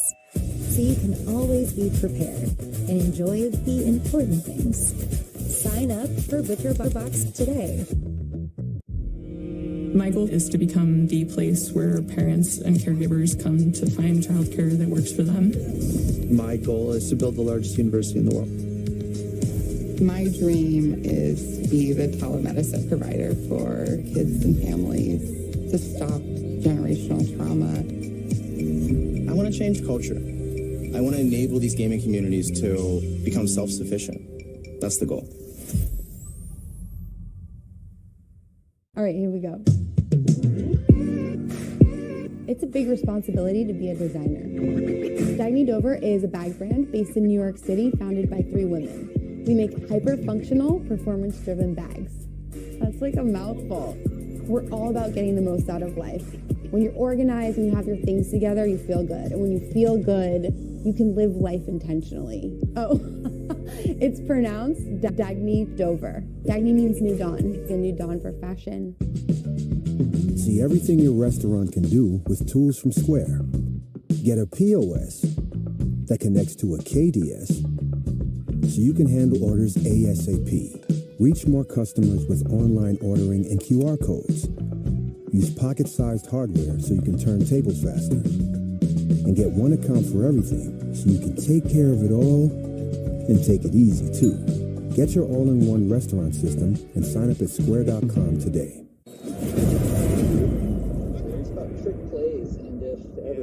Local hero, national champ, now he's home and expected to save the back and continue to go forward with hope as the plan.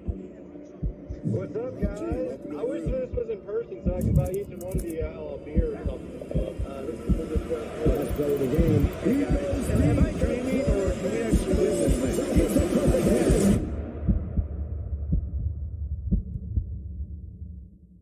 Custom Ink helps us celebrate and drive our students' achievements with custom gear. They love Custom Ink's different styles and designs.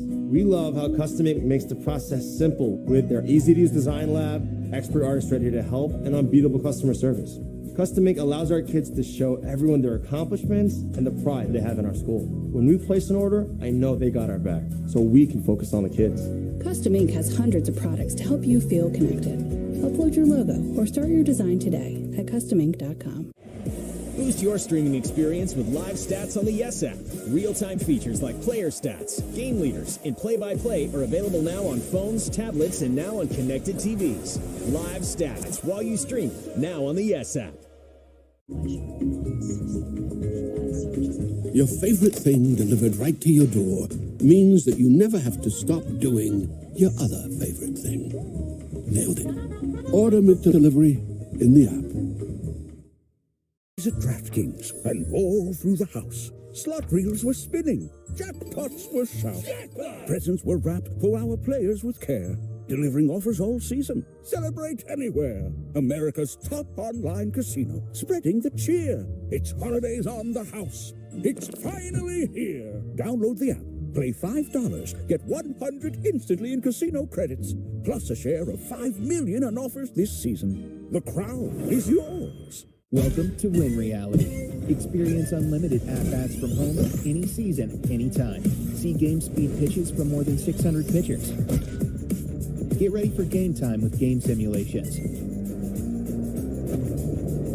Face your friends in live competitions. And train like the pros with expert drills and metrics to track your progress. So when your moment comes, you'll be ready. Win Reality. Baseball uncaged. If you watch Yes Network on TV, then you get the Yes app for free. Download the app to stream the Nets and experience the game in a whole new way. With a live stat overlay to track your favorite players. Free-to-play gaming with big cash prizes. And earn and redeem rewards for gift cards and gear. So remember, if you get Yes on TV, then you get the Yes app for free. Download now. Show me what you're cooking. Oh, let me see them moves. You got the whole world looking like this. The kind of magic taking hold of you.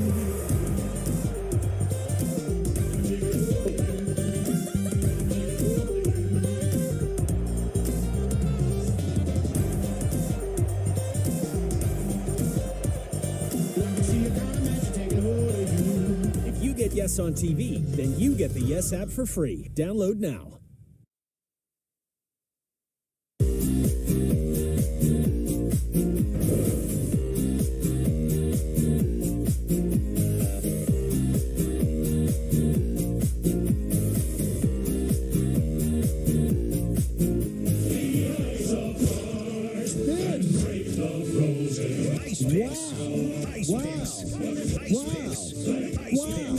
Well, tonight the Los Angeles Kings are in Montreal to take on the Canadiens. Kings have a chance with a victory on the road to break the record for the most consecutive road wins to start a season at 11. Now, they extended it to 10 by coming back from 3-0 down on Tuesday in the third period to beat the Columbus Blue Jackets. I'm a big believer that streaks that are extended by wacky comebacks end the very next game. So I've got the Canadiens at plus 180 on the money line at home to beat the Kings and end their road winning streak, and that is my ice pick. Canadiens money line plus 180. You kidding me? Wow. Wow. You know, the holidays are here. Everybody needs some extra cash. Cash. Who doesn't love getting cash? Right now, I'm gonna test out one of Peter's theories right now. The 2024 Navy Federal Credit Union NHL Stadium Series comes to MetLife Stadium this winter for 2 games featuring 4 division rivals.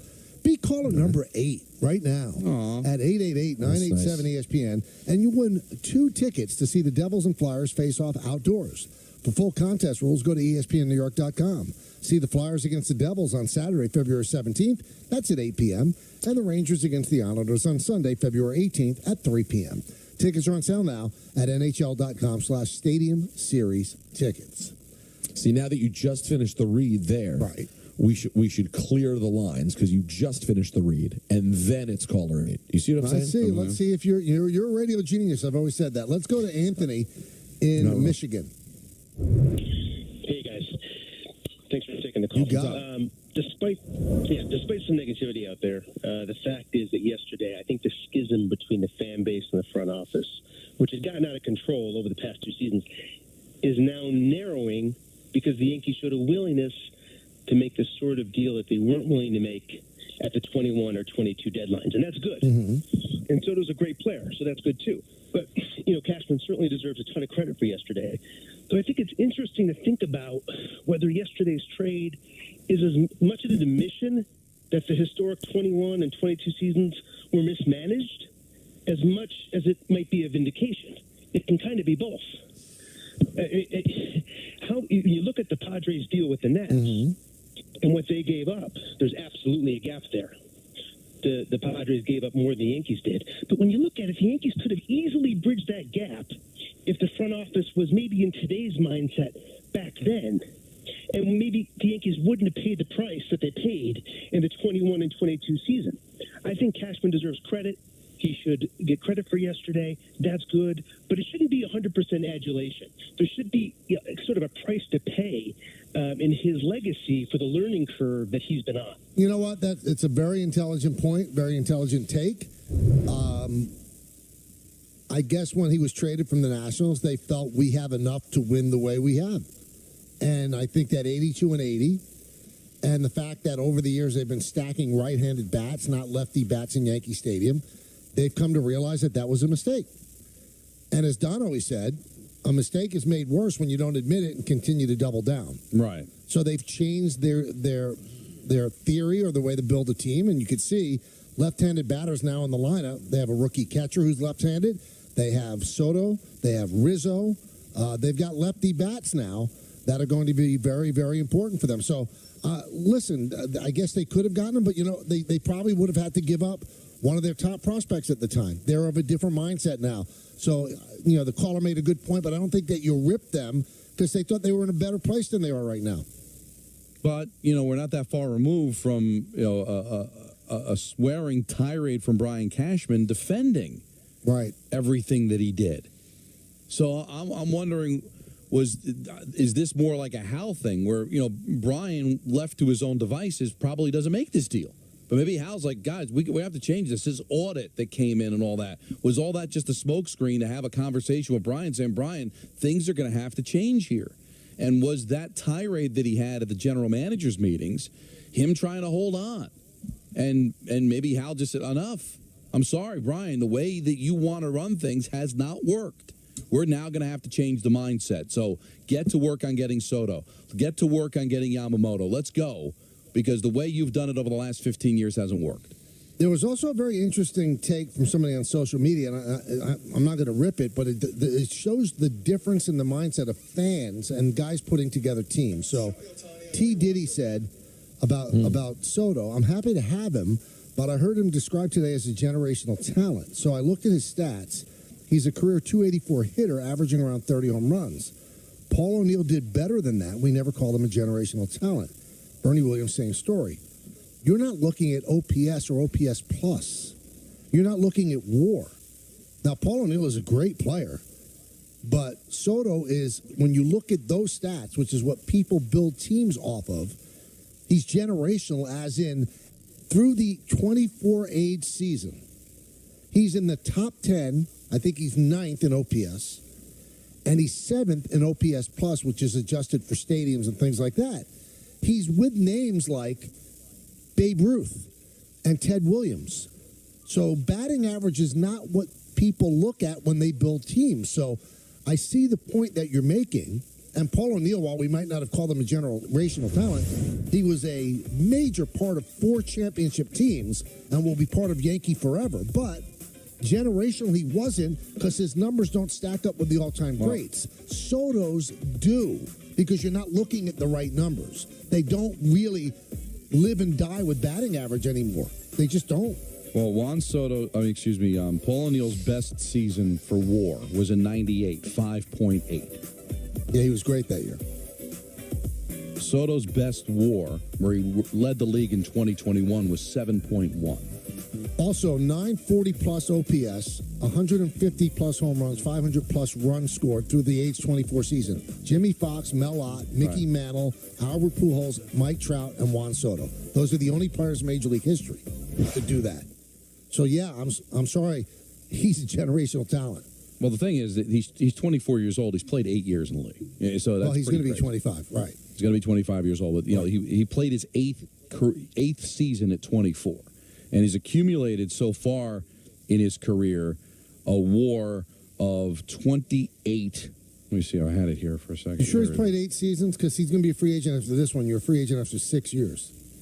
All right. You know what? I'm sorry. I counted because of the different teams he was on in 2022. Right. So 2018, so 1, 2, 3, 4, 5, 6. This will be his 7th season. He's played 6 years in Major League Baseball, and his accumulated WAR over that time is 28.6. Old school guys do. That's what I still do. But not even just WAR, Don. You have to look at on-base percentage plus slugging. That is their holy grail. And this guy owns that. So does Judge. Judge and Soto give you 1,000 OPS, essentially, in the 2 and 3 spots in the order. I mean, it's going to be scary for pitchers to navigate that. His career OPS is 946. It's unbelievable. And Paul's career OPS was 833. And So nobody's over 100 knocking Paul. points more. Paul was a heck of a player. But here's the thing, Paul is going to be looked upon because look at what he did in the postseason, and you won 4 rings with the guy. So he's going to be held to a different standard, and we'll see what Soto does because darn well, Michael, he can have an MVP season, and if this team gets bounced into the divisional round and he's 1 for 20, what do you think the fans are going to say? No, because he's got to produce. They're not going to care about the MVP. They're not going to care about his WAR. They're going to have to be able to produce. So Paul O'Neill. They're not going to want to hear about all these regular season numbers because Paul came up big in the biggest spots. Peter, please opine about BetterHelp.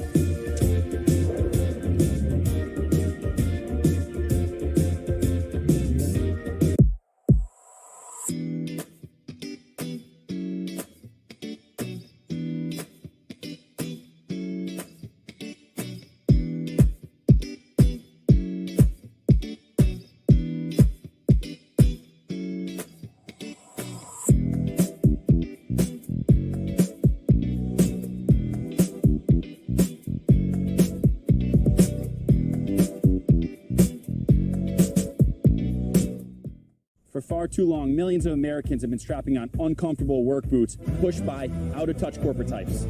Hey!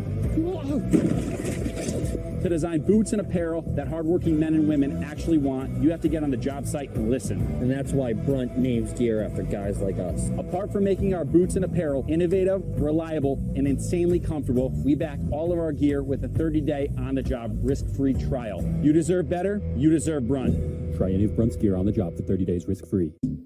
Get tools that bring every angle of your beauty business together. Clients can book online 24/7 for multiple services and multiple staff, so scheduling is simple. And with client notes and stored payments, you can offer seamless checkouts, so clients keep coming back. Run your beauty business with tools that bring everything together. Get started at square.com today. All right, here we go. It's a big responsibility to be a designer. Dagny Dover is a bag brand based in New York City, founded by 3 women. We make hyper-functional, performance-driven bags. That's like a mouthful. We're all about getting the most out of life. When you're organized and you have your things together, you feel good. And when you feel good, you can live life intentionally. Oh, it's pronounced Dagny Dover. Dagny means new dawn. It's a new dawn for fashion. Custom Ink helps us celebrate and drive our students' achievements with custom gear. They love Custom Ink's different styles and designs. We love how Custom Ink makes the process simple with their easy-to-use design lab, expert artists ready to help, and unbeatable customer service. Custom Ink allows our kids to show everyone their accomplishments and the pride they have in our school. When we place an order, I know they got our back, so we can focus on the kids. Custom Ink has hundreds of products to help you feel connected. Upload your logo or start your design today at customink.com. Welcome to the Athletic Basketball Show. Folks, the league is in absolute chaos. Players going off pretty much every other playing picture that, when it clears, could leave a few future Hall of Famers. It might all come down to some rookie taking free throws. Who's on pace to break the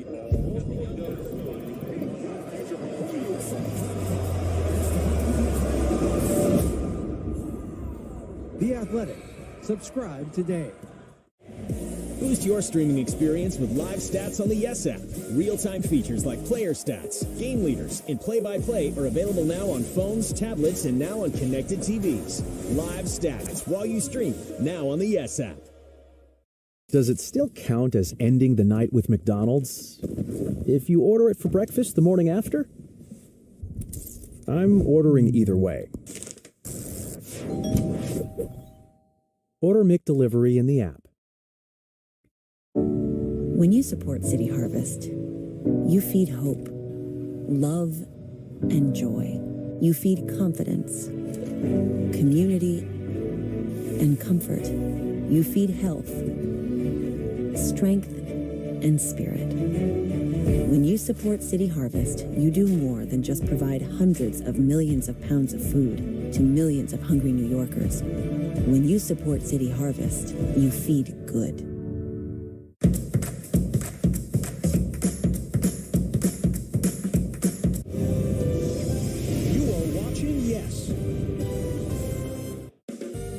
up, everybody? Chef Marcus Sampson here on Home Plate New York on the Yes app. Come on, man, bring it in. Don't be shy. From pinstripes to chef whites, Yankee stars take to the kitchen and explore some of their favorite New York cuisine. This is staple. This is what we grew up. This is actually a gourmet version. Yeah. Plus celebrities, athletes, and icons join Marcus at some of the hottest tables in town. That's amazing. I'm proud. Manja. Check out Home Plate New York, streaming now on the Yes app. We all smoked in those days. If that was you then, get your lungs screened now.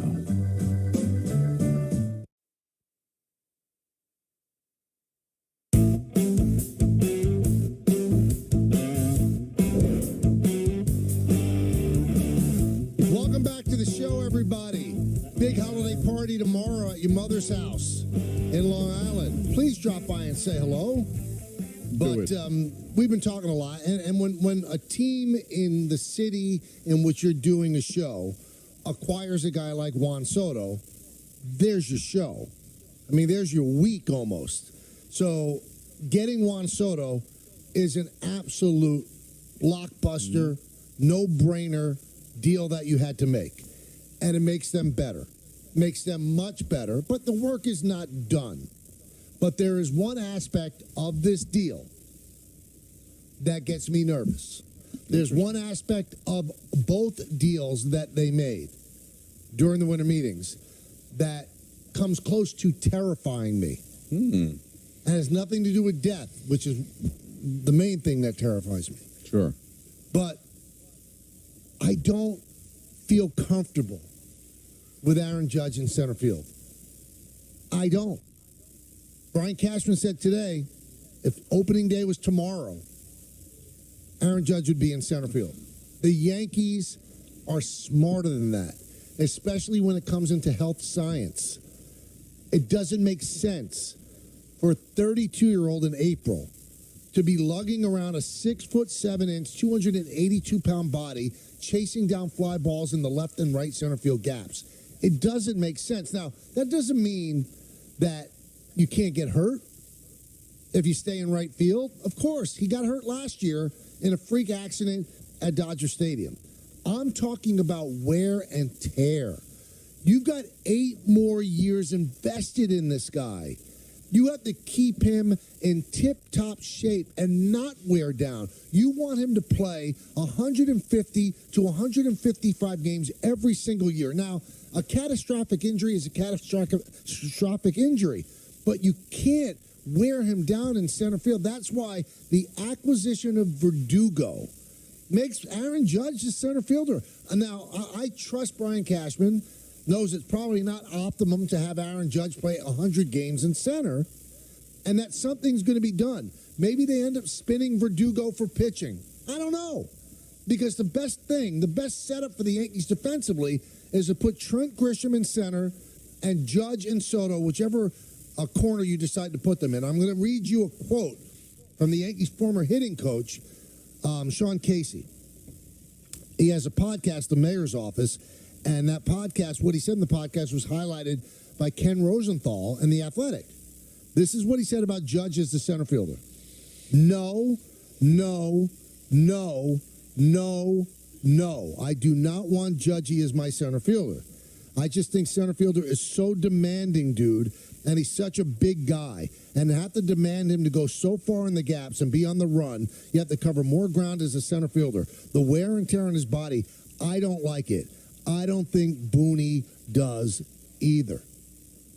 Now, Boone said at the winter meetings, the Yankees are okay with Aaron Judge every day in center. Now, if they have other things down the pipeline that they're planning, that's the thing to say. So there's no urgency to move a Verdugo. And maybe they're thinking, well, by July, we'll get back Dominguez. Remember, Dominguez is going to be 22 years old. And even Aaron Boone said, there's no guarantee that he's going to be with the Yankees in 2024, even if he's healthy. Maybe they send him back down to the minor leagues if they're playing well. We don't know. But it is not optimum. There was no other deal to make but to get Soto. None. Zero. So I'm not questioning that. But the addition of Verdugo forces you to put Judge in center field. Don, Peter, I don't dig it. I don't think that's the optimum way to build the team. It's also another question mark around how they handle the bodies that they have on this team, which is one of the biggest problems this team has. Protecting the actual assets that you have on this team. How long can Judge be out there? I mean, if this is the team that goes into this is the offensive team that goes into the season, he's the center fielder, Peter. Now, unless Brian Cashman is operating on the assumption, which he said in an offhanded remark that got him into trouble, that they expect Stanton to be on the IL at some point. Now, if that happens, then your problem's solved, because what you do then is you put Juan Soto as your DH, Trent Grisham as your center fielder, and then Judge and Verdugo in the corners. That works. But if no one gets hurt, and everybody keeps, Aaron Boone said the other day, well, we expect Stanton to have a comeback season, great season. Well, if he does and he doesn't get hurt, you could say you have a good problem, but it's still a problem nonetheless. And you're forcing Aaron Judge to play center, which I don't think is a good idea. And then it becomes a countdown, Don, till that dive play, or he runs through a wall, or just some moment that feels like it's inevitable when he's playing every day in the outfield, especially in center field. Now, nobody is ever going to say that they regret signing Aaron Judge to the contract that they signed him to, but these are some of the things that I'm sure are being talked about when you wanted to extend him, because he's going to be 32 years old. There is issues with his body that makes you wonder, how is this contract going to age? Because right away, now, bang, really the official first year of the contract, right? I mean, the second year of the deal, I don't want to play him center field every day. It's going to wear down that body. He just seems like he's destined to eventually be your DH. Or your first baseman. Or first baseman, but still, part of what Aaron Judge makes Aaron Judge is that incredible arm and his ability to play defense. So now you're not going to cash in on that at the end of the contract. But if you're worried about that, right? If you're worried about wearing him down, then you don't put him in center field. It doesn't make sense. They have to know that, right? They're as analytically driven as anybody, contrary to what Brian Cashman was saying during the general manager meetings. But they know this. So is this just a way of letting Major League Baseball know, hey, we're perfectly willing to have Verdugo play, and then we'll have Aaron Judge in center field? We don't have to deal him, and then you can maybe get a little bit more when you decide to trade him. Or maybe it's just, hey, we do this, and then come July, we get Dominguez back. If he's going to hit the way he hit before he got hurt, we can put him in center field, and we can figure this all out. Or maybe there is an exit strategy for Stanton at some point. But maybe they're perfectly willing in such an important season, Michael. Is it going to be that terrible if he ends up playing 100-plus games in center field for one season? No, because you can't quantify the wear down of the body. So yeah, it wouldn't be terrible. He played 18 times last year in center. I think he has over 100 games, and he's actually a pretty decent center fielder. But he's much better right fielder than he is a center fielder. I said this in the early part of the show. I applaud the Yankees vigorously for getting Soto. It's a no-brainer. I don't quite get the Verdugo acquisition. Don't get it. It is so weird, though. Like, baseball's just strange, right? And I'm not saying anything that you're saying is wrong, but, God, we live in a world where LeBron James is still killing it at, 37, 38 years old, and you're seeing these quarterbacks relying on Aaron Rodgers to save the Jets' season next year. He's going to be 41 in December. We've seen it doesn't seem like in any other sport you worry about wearing somebody down. You play them. But in baseball, that's a major concern. You don't want to get these guys hurt. They end up getting hurt anyway. Take the wear and tear out, okay? Because that's a fair point. You take the wear and tear, because he's a phenomenal athlete. Take the wear and tear out. The Yankee defense is better when he's in the corner. They're better. He's a Gold Glove level right fielder. He's a pretty decent center fielder. So you go from great to pretty decent. Now we know Soto, the one knock against him, he's not a good defender. So wherever you put him, you're weakening your defense. Again, I don't care, because he's going to win you a lot of games with the bat. Right. Verdugo is a below-average center fielder and a plus right fielder. So the parts don't fit. They fit only if Grisham's in center. Well, but Grisham still can be a guy that can be your center fielder, after the seventh inning in close games to strengthen your defense and take, Verdugo out, and then you can just move Judge to right field. Soto's your left field. I mean, there's still going to be times where Grisham's going to come in for defense, right? Now, you're not going to take Judge out in a close game after 7, but you might do. Verdugo might have to sit. I mean, there's still ways that you can use Grisham. He won't be an everyday player, but he can strengthen your defense at the most important times. See, they had to know. Now, they didn't know for certain that the Soto deal was going to get done. But if they knew that they were going to capitulate on including King, and they had to know that Grisham was also going to be part of the deal. So why take on Verdugo's $9.2 million salary and also some of the baggage that comes with him? Yeah. Because I've heard that in Boston, they're thrilled that they were able to get rid of him. So I'm not quite sure. I haven't talked to anybody with the Yankees.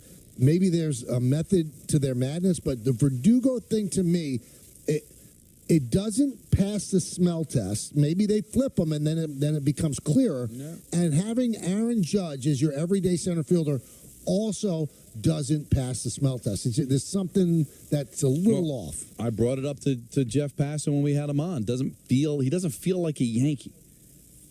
And he's like, he didn't see that there was any appetite to flip him. So I don't know, but it seems that first we speculated, would he be in the deal with the Padres? Obviously he wasn't. They're going to need to make deals to strengthen this pitching staff. Maybe they feel like, all right, maybe we might have to keep him for the first couple of months of the season. Maybe he tears it up and we can get something for him. I'm sure they're going to work it. I can't imagine that they took on that kind of salary and bring in a player that they weren't in love with just in case the Soto deal didn't come through. Maybe.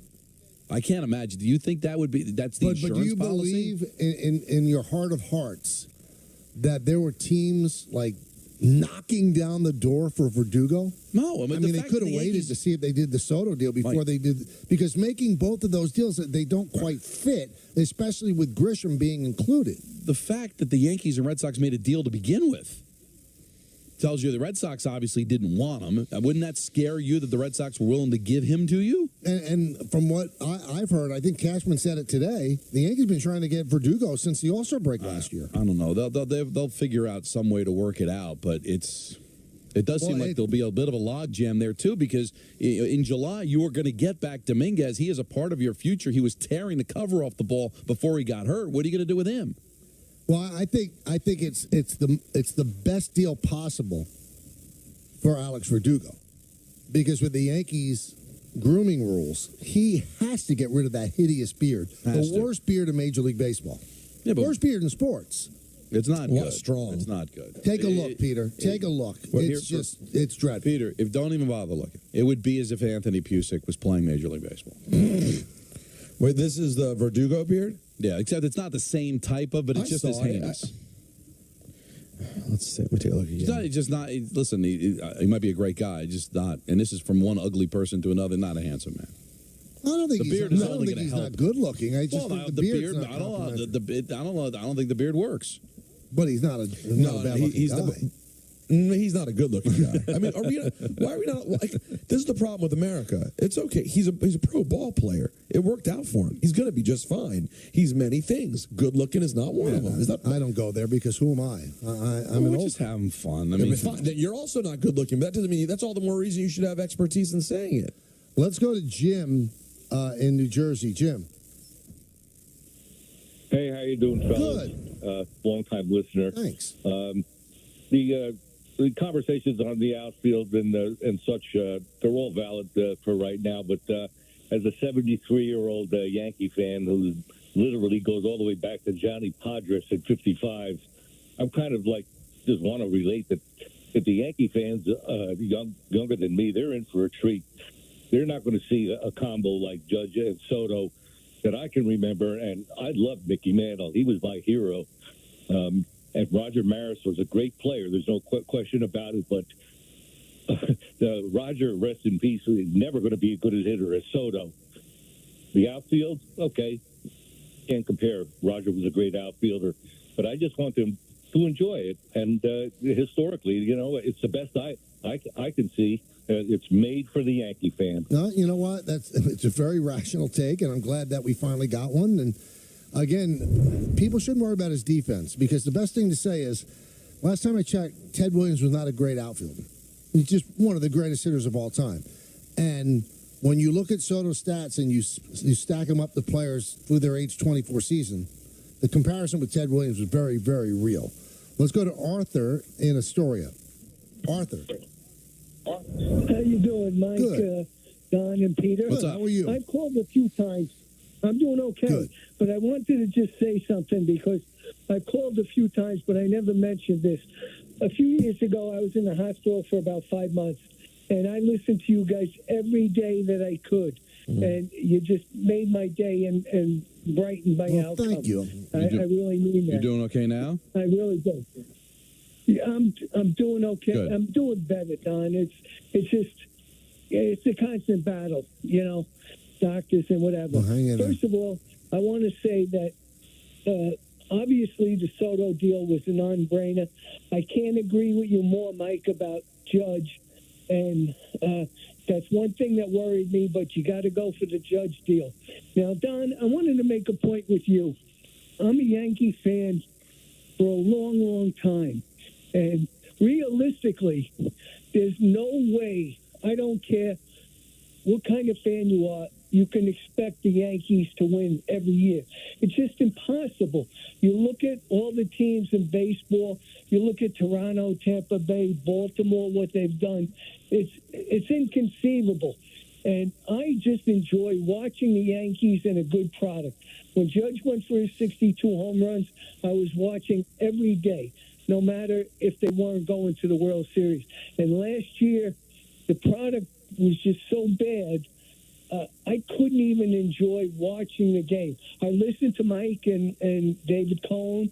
It was good, but I really couldn't enjoy watching them. Especially, I'll give you an example. I would watch the Atlanta Braves, and I would marvel at their lineup. And they get bounced out in the first round. The Dodgers get bounced out. There's no way, I don't care how much money you spend, you could have 9 all-stars on your team. It doesn't necessarily mean that you're going to win a world championship. I mean, I love it, Arthur, and I just hope more people like you call the show during the course of the season. And again, I've been doing this, guys, for 25 years, and I've been on the Michael K. Show now 21 years. So we've been through a lot of ups, a lot of downs, mostly ups. But for the fan base that wins as much as the Yankees do, there's been a lot of complaining. Even Arthur's saying about how miserable last year is, you still finished above 500. Now, I agree, it was not a great season and didn't live up to the expectations, but God, it's not like you've had to not once in 30 years have you had to worry about, having a 90-loss season, being out of it at the All-Star game. So I wish that there would be more people during that whole summer, Peter, right? Am I wrong? Instead of calling up just marveling at Aaron Judge, it was complaining about Gallo striking out all the time. And Donaldson not doing this, and IKF not doing that. It's just, I wish fans would really appreciate what is a New York gift, because nobody has been as good as the Yankees over the last 30 years. No one, not even close. Everybody's gone through a rebuild. Everyone's gone through a miserable season. So I really wish that we would hear more of those phone calls like we got from Arthur. I also would like to say, Verdugo's not a bad-looking guy. Yeah, I agree. He's not. He has a couple of photos out there when you image search him that aren't terrific, but he's fine. No, the beard is bad. I don't say the look is bad. Yeah, I mean, listen, there's some things to work on there, but I think he's going to be just fine. Maybe you become a confidant for him.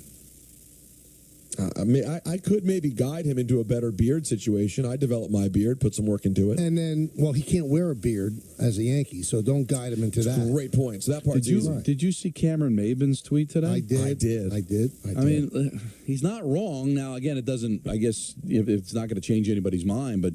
Why don't you tell everybody what he said? I am going to punch. Go ahead, I'm going to punch it up because this is. You want to read the quote verbatim? Well, I want to be able to give it its gist. He says this might be an unpopular take to Yankee fans, but would you be surprised how much more attractive the Yankees would be if they got rid of that facial hair rule?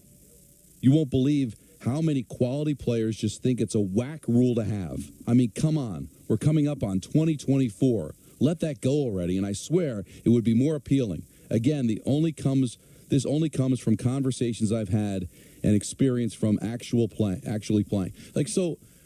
I mean, again, it hasn't hurt them. There has been one player that refused to go here, but, this is Cameron Maben. He's just played. He's been around baseball a long time. Former Yankee saying that he thinks it's whack, and a lot of players think it's whack as well. Well, I love Cameron. I mean, I consider him a very good friend. But I don't agree with that take because there's not one player. The most famous players in baseball, Randy Johnson, Johnny Damon, not one stood up and said, I'm not doing it. Not one. So they can complain all they want behind the scenes. But until it costs the Yankees a player and the Yankee family likes the way it looks and the way the team is represented, it's not going to change, and it shouldn't, unless there's one player who said, I'm not coming. All right, but why not get out in front of it? Because what Cameron is telling you is the day may come. And we're probably a lot closer to that day coming than not. And now, you come off a rough season. Now everything's great now. They got Soto. Maybe they'll get Yamamoto, and they'll continue to win, and it won't matter. But why not get out in front of it rather than have the embarrassment of changing it because there's a player out there that says no? I mean, I don't get what you're holding on. I think it's a silly rule now. It made sense back in the day, like 50 years ago. I understand honoring your father's wishes, but the life has changed. You got to evolve. I'm sorry. Wearing a beard is not disrespectful.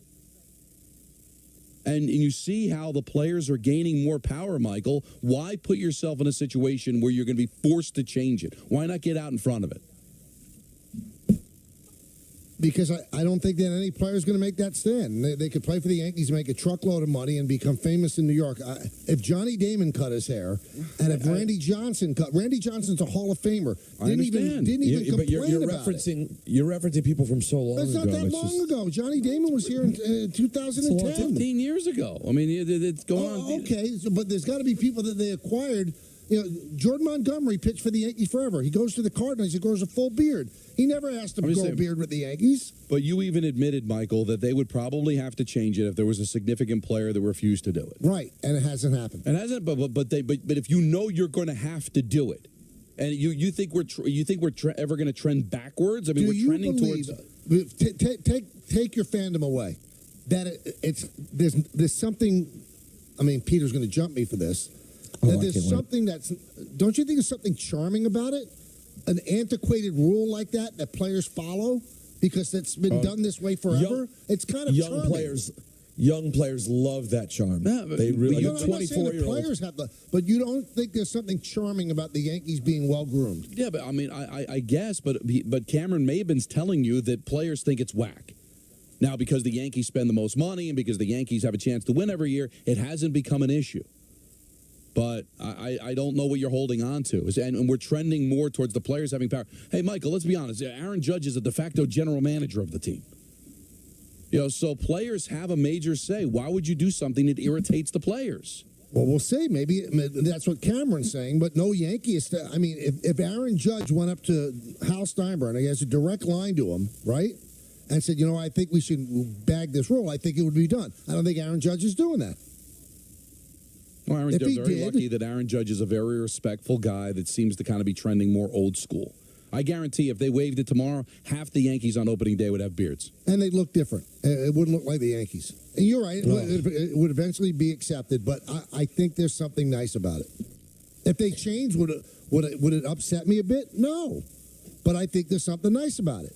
But you think there's something nice about it, and you're 30 years removed from the age of the oldest player they'd be looking to get. I get it, but again, Aaron Judge has a direct line to the Steinbrenner family. All he has to do is go up there and say, this has to change. And you know what? Probably would. He hasn't done it. Just hasn't done it. So I don't think it's that big of a deal. When I'm getting ready for a game, I have to be prepared. I have my line of cards, the latest teams.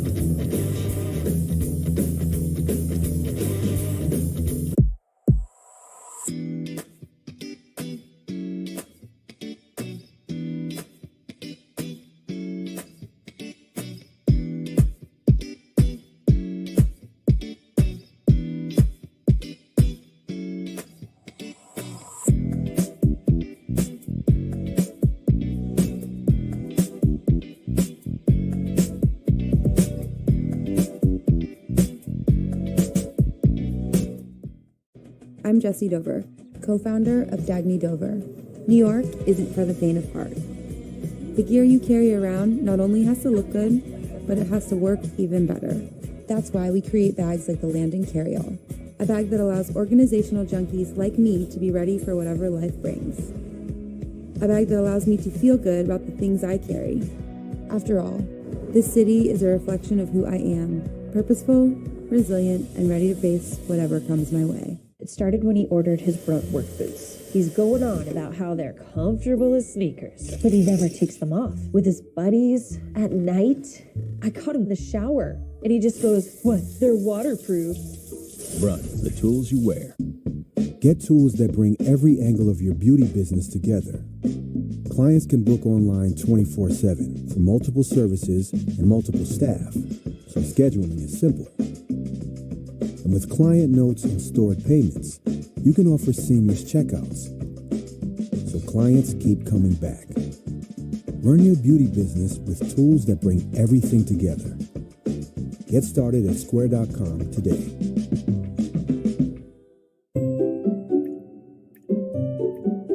Can a handyman fix my leaky faucet?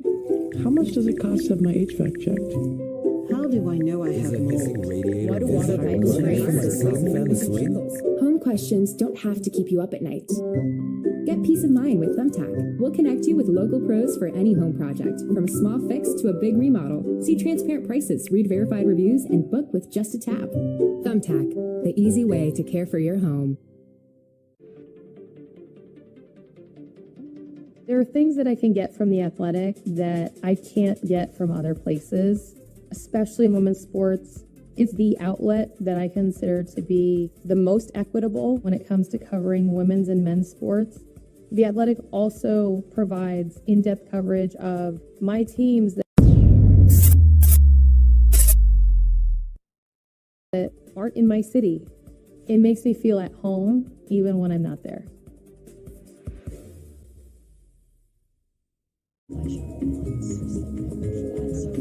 Your favorite thing delivered right to your door means that you never have to stop doing your other favorite thing. Nailed it. Order McDelivery in the app. Dale just saved big on a Bluetooth speaker at Amazon. And oh boy. Mamacita. Shop last minute deals now at Amazon. Get it, Mama.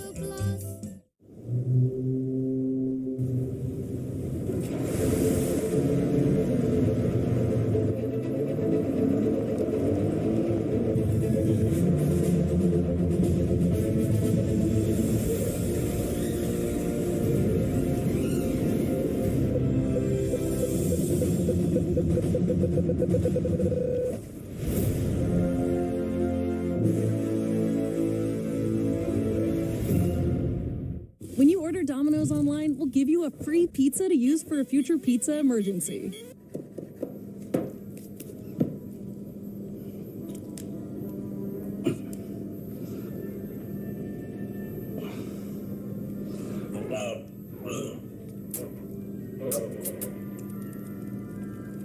So you'll have a free pizza when you need it most. Get your emergency pizza when you order Domino's online. Here you go. Thank you. Bye. Dinner's ready. Dear Santa, my mom says I'm a good helper, but you didn't come last year. I just really hope this year when I wake up, I'm gonna see that you came to my house too. Donate today. Show me what you're cooking. Oh, let me see them moves. You got the whole world looking like the same kind of magic taking hold of you.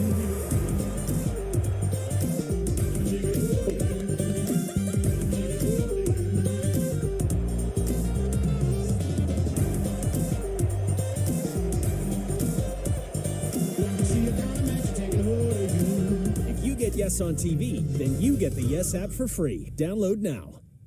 Download the Yes app and experience the game in a whole new way with live stats, pick and play, and Yes rewards. If you get Yes on TV, then you get the Yes app for free.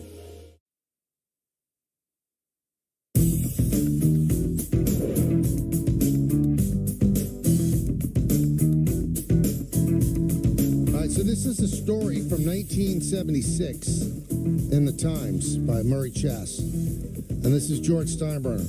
I have nothing against long hair per se, but I'm trying to instill a certain sense of order and discipline in the ball club because I think discipline is important in an athlete. They can joke about it as long as they do, as long as they do it. If they don't do it, we'll find a way to accommodate them somewhere else. I want to develop pride in the players as Yankees. We can get them to feel that way and think that way, fine. If they can't, we'll get rid of them. And that's if an owner said that today, he'd be laughed at. Because you can't. He was a militaristic type of guy, George, and that's where that came from. And in 1976, I think you can get away with it. I don't know if you can get away with that now. Players want to be able to express themselves, and also, the discipline aspect. We've seen you don't have to be that way in order to win. Keeping the players in line, all of that makes sense at the time. It doesn't make sense anymore, Michael. Okay, that's not how players are motivated. If it doesn't mean anything, why do they make you do it in the military? They don't let you have long hair and a beard in the military. Well, these are people that are fighting for our country and putting their lives on the line, not Major League Baseball players. I understand, so they should be able to do whatever they want. No, the point of doing it in the military is you don't want any individuality. Everyone's a part of one thing. They take orders and they do what they must do to win. It's a little bit different with multimillionaire baseball players who are trying to find their best professional version of themselves. Yeah. And when you get into the military and you're going through boot camp, you're a grunt. You're worthless. You're weak, and they're trying to build you up into a machine to defend this country. That's not what. I'm sure George was thinking that way when you can look at players like that back in the day. It has not aged well, and the fact that the Yankees have been able to win, and George is a beloved guy now. It carries a little weight, Michael, but when you read that statement and that's what it's based off of, it just doesn't apply anymore. Just doesn't. I think discipline always applies. Discipline to the cause, but discipline to take the individuality out of a player when the sport is looking for individuals.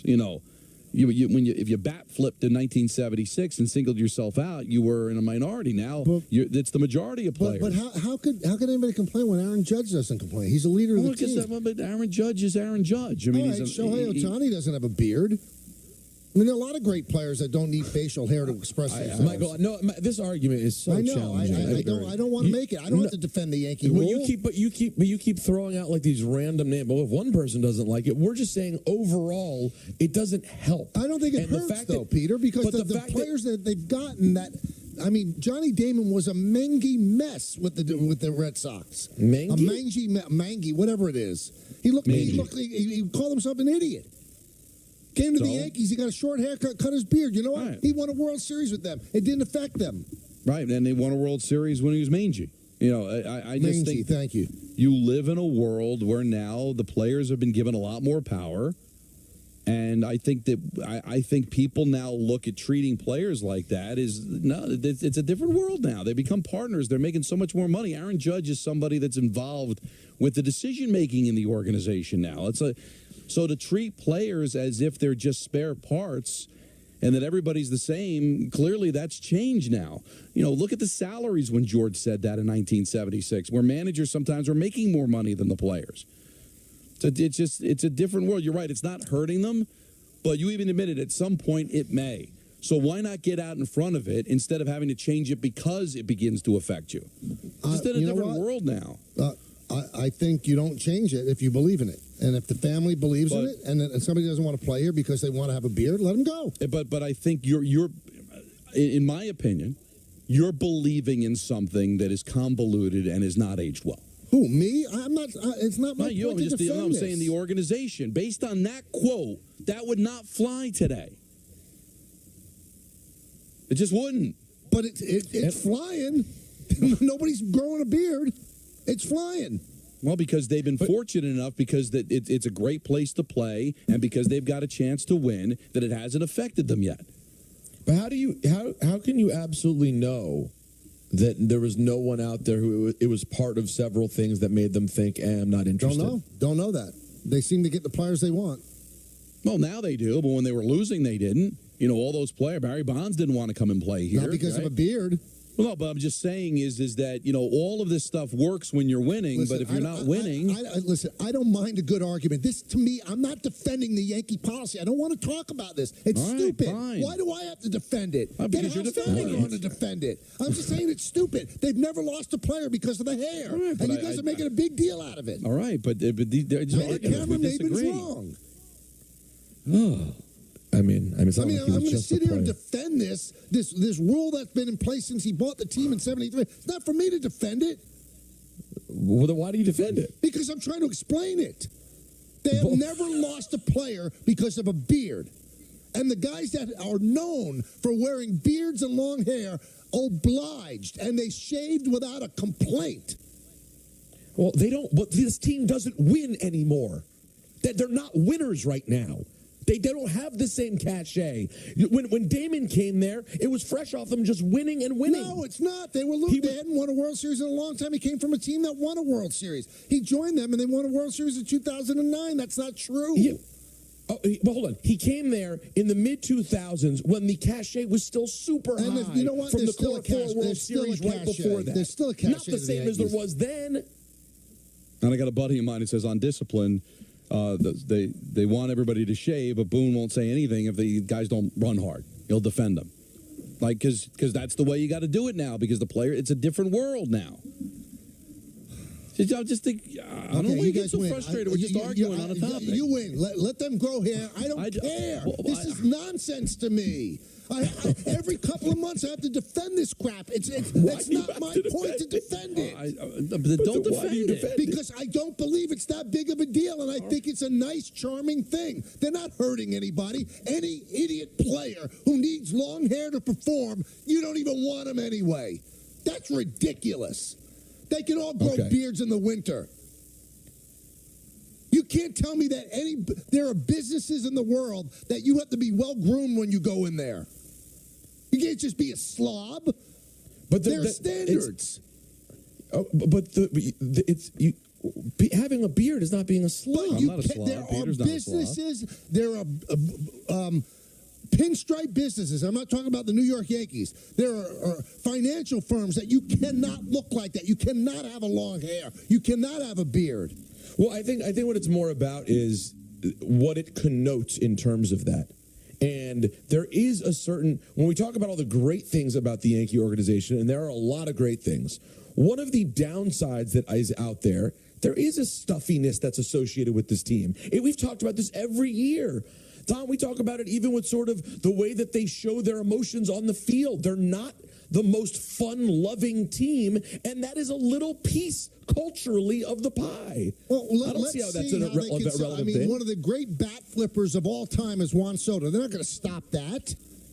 You're allowed to be individual. They can celebrate if they want.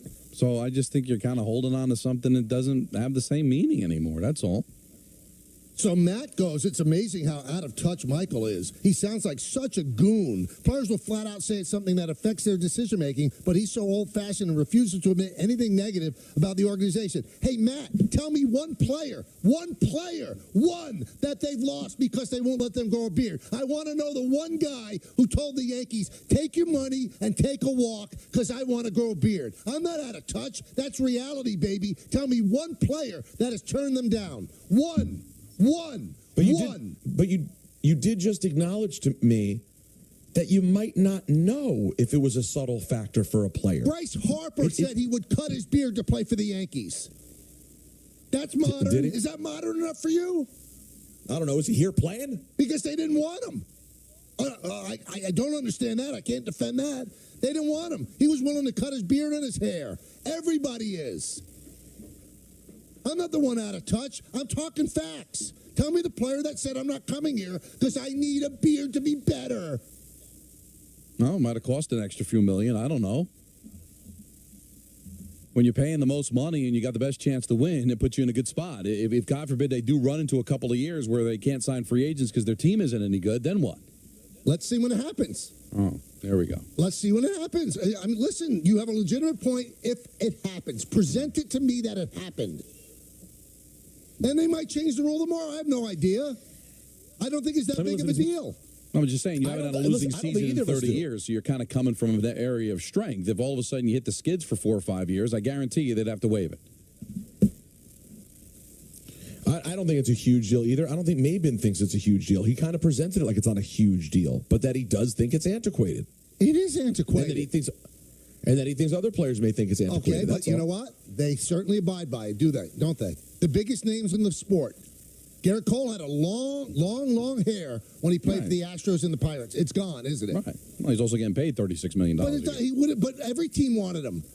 The Dodgers are willing to pay him that, too. I mean, you're throwing money at me. Not one player has refused to cut their hair. So what is Cameron talking about? Michael K. Show Holiday Party returns tomorrow, December 8th at your mother's house in Garden City Park, Long Island, with special guest appearances by Amani Toomer and Rick DiPietro. Increase your chances of winning one of the holiday giveaways by bringing up the 3 toys for donations. Mark your calendars and get ready to spread some cheer at the Michael K. Show Holiday Party tomorrow afternoon at your mother's house in Garden City Park, Long Island. Brought to you by Momentum Solar, the New York Islanders, Jake's 58 Casino Hotel, Yingling Traditional Lager, and Flight by Yingling, the perfect beers for the holiday season. Security Dodge. Visit securitydodge.com. Come get some selection and benefiting the Garden of Dreams Foundation. Peter Fandel.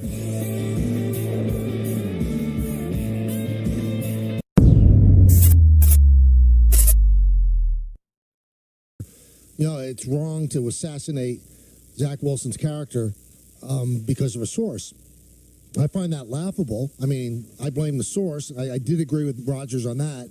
You know, your source, and put your name to it if you really want to assassinate his character. But it's not up to you to protect Zach Wilson's character. That stuff was told to you by somebody. So do you, when you hear him say stuff like that, what's your reaction, Diana? Yeah, Mike, I work for The Athletic, which is owned by the... I can't just take the word or just a text message or one quick phone call or from just one person close to Zach Wilson or one person close to the Jets. It doesn't work like that. And I think sometimes people forget because there is so much bad journalism out there right now that it's hard to trust. But I can tell you, I've been working at The Athletic for 3 months, and it takes a lot to get a story published in terms of the screening of it and the people that have to be part of it. And it can't be low-level people. It has to be people that are in the situation, that are close to the situation. It has to be multiple. And that's why I stand by my reporting, because, as you know, when you have all the information and all the main players are aware of it, all I can do is just report what I know, and that's what I've done. And, look, the Jets have to do what they have to do to clean this up, because it looks bad right now as they're trying to just get through this regular season so they can just get to next year.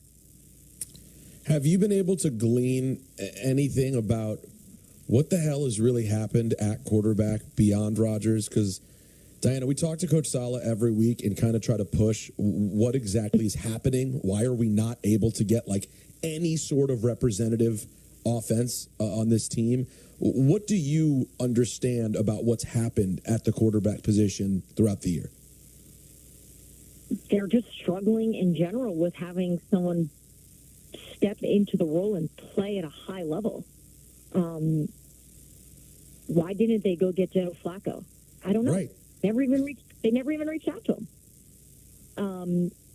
There were a lot of different reasons for why they didn't go to certain players, and I don't know what they all are. I don't know who had all the say in all of this, but it made this mess. You know, going back to before the trade deadline, why aren't the Jets trading? Well, it's from the business side of it. At the time, hey, you know, maybe they just don't want to give up they don't want to give up anything knowing Aaron's coming back. They don't want to have to pay another guy. And I was buying it because it was like, okay, well, you guys know your books better than I do. This would make sense. But we saw what happened after that, because there is a need at the quarterback spot. And Zach Wilson wasn't the answer then. He's not the answer now. He's not going to be the answer this weekend if they name him the starter. It's been known.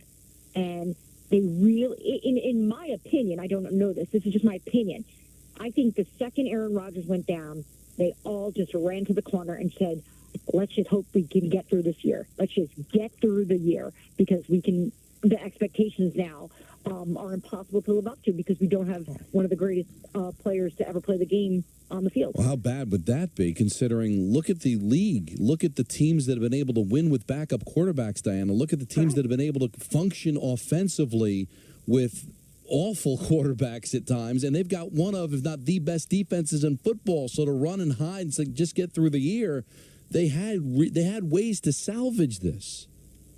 We saw it last night. great. We saw him at the Bengals. Joe Burrow is not out there, and the Bengals are winning. I covered the Cleveland Browns. I cover all the teams, but I talked to the Browns a lot.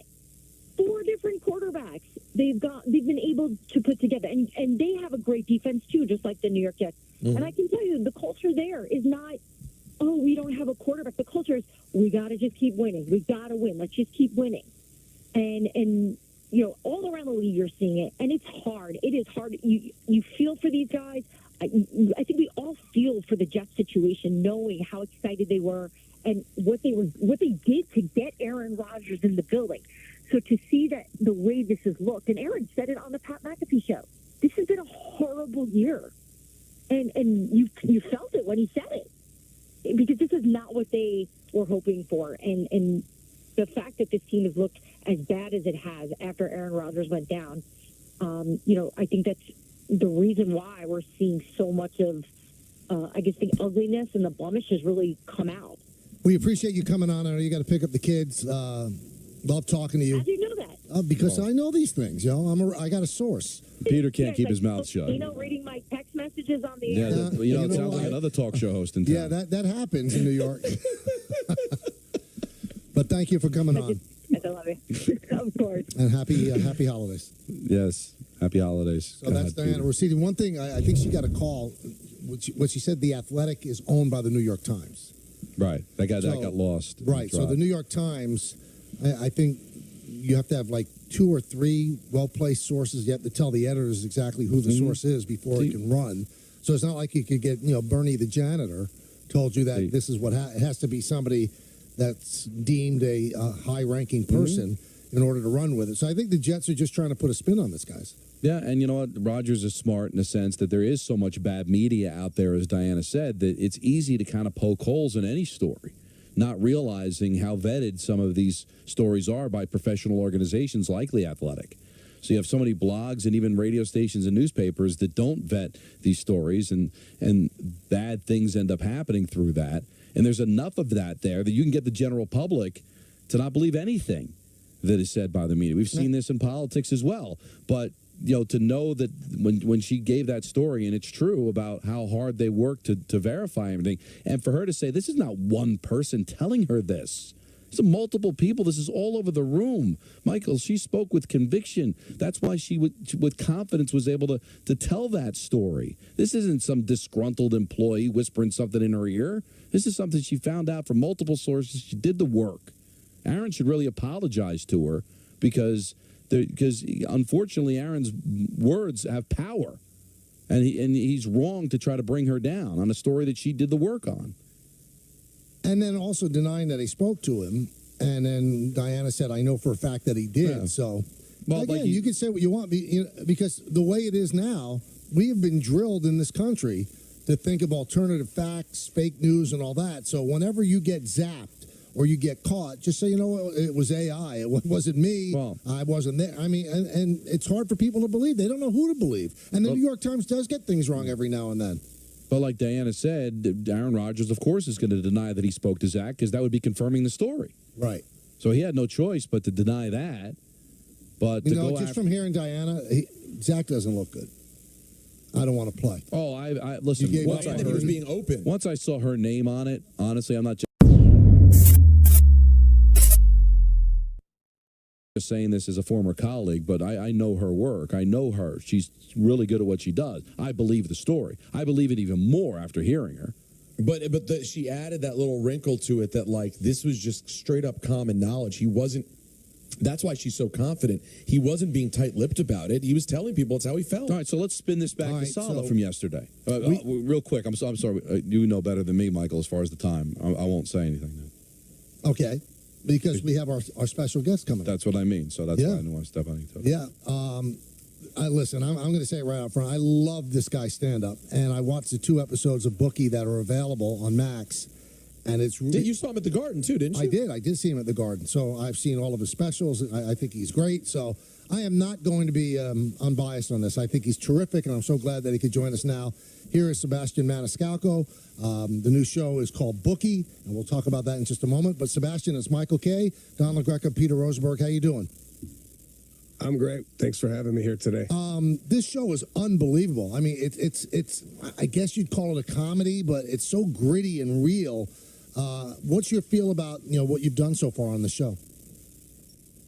I'm really happy about it. It's I really have a great time shooting this. Omar Dorsey and I, we hit it off right from the screen test. I felt like I was hanging around with a guy I knew for 10 years, and I think you kind of see that in the TV show. It feels like we've known each other for a while, and just to get to explore the world of gambling upon pending doom in California here, where legalized gambling could happen at any minute. I like it. I mean, you see a bookie who's got a sense that he's sensitive. He's got a stepson who's a little off the beaten path. He's into anime. He's dressing up, and you see him try to be a father figure to this kid. He's not only navigating his professional life in this show, but also his personal life. He's got a wife that wants him to maybe get out of the business. So. Yeah, I've never seen a show that dealt with like a bookie in this way, and the fact that Chuck Lorre is behind it, and Nick Bakay, who's also a writer who's very familiar with gambling, it's exciting. It seems. Were you? Oh, sorry. No, go ahead. Sebastian, were you close to this character? Did you know any bookies coming up? Obviously, that used to be a thing that was very common, that, one day people won't even know about the bookie life. But was it something you saw and knew growing up? I never used a bookie. I knew guys that had a bookie, particularly in college. I went more towards the table games. I used to gamble in Las Vegas and try to win money, so I didn't have to work at my day job, so I could concentrate on comedy, and that didn't work. So I found out the only way you win at a casino is you perform there. That's the only way you walk out with money. So that's the route I took. But it's worked out for you. Yeah, it worked out for the better. But no, I don't have any real experience. Calling in, at 11:45, going, yeah, give me the Bengals and the over. I don't have that experience. I think it was Tim Allen that said that when he was a stand-up, that he felt like if I just go out to Hollywood, I think they're just giving out acting roles when you get off the plane. Obviously, it's not that easy, but we've seen so many stand-up comedians become actors. What is it about stand-up that makes the transition so seamless? Well, for me, it's not seamless. For me, it looks seamless to you, though, man. I got a lot of anxiety doing these acting jobs. I like acting. I like exploring different characters, but I don't have a lot of experience doing it. And the more experience I have, the more confident I become in this side of the entertainment business. I like acting because it takes me away from stand-up, and you can't always do stand-up. You got to come up with material. There's other worlds in the entertainment business that I like to explore. And when this opportunity came across, Chuck wanted to do the show. I actually pitched him a show centered around my life.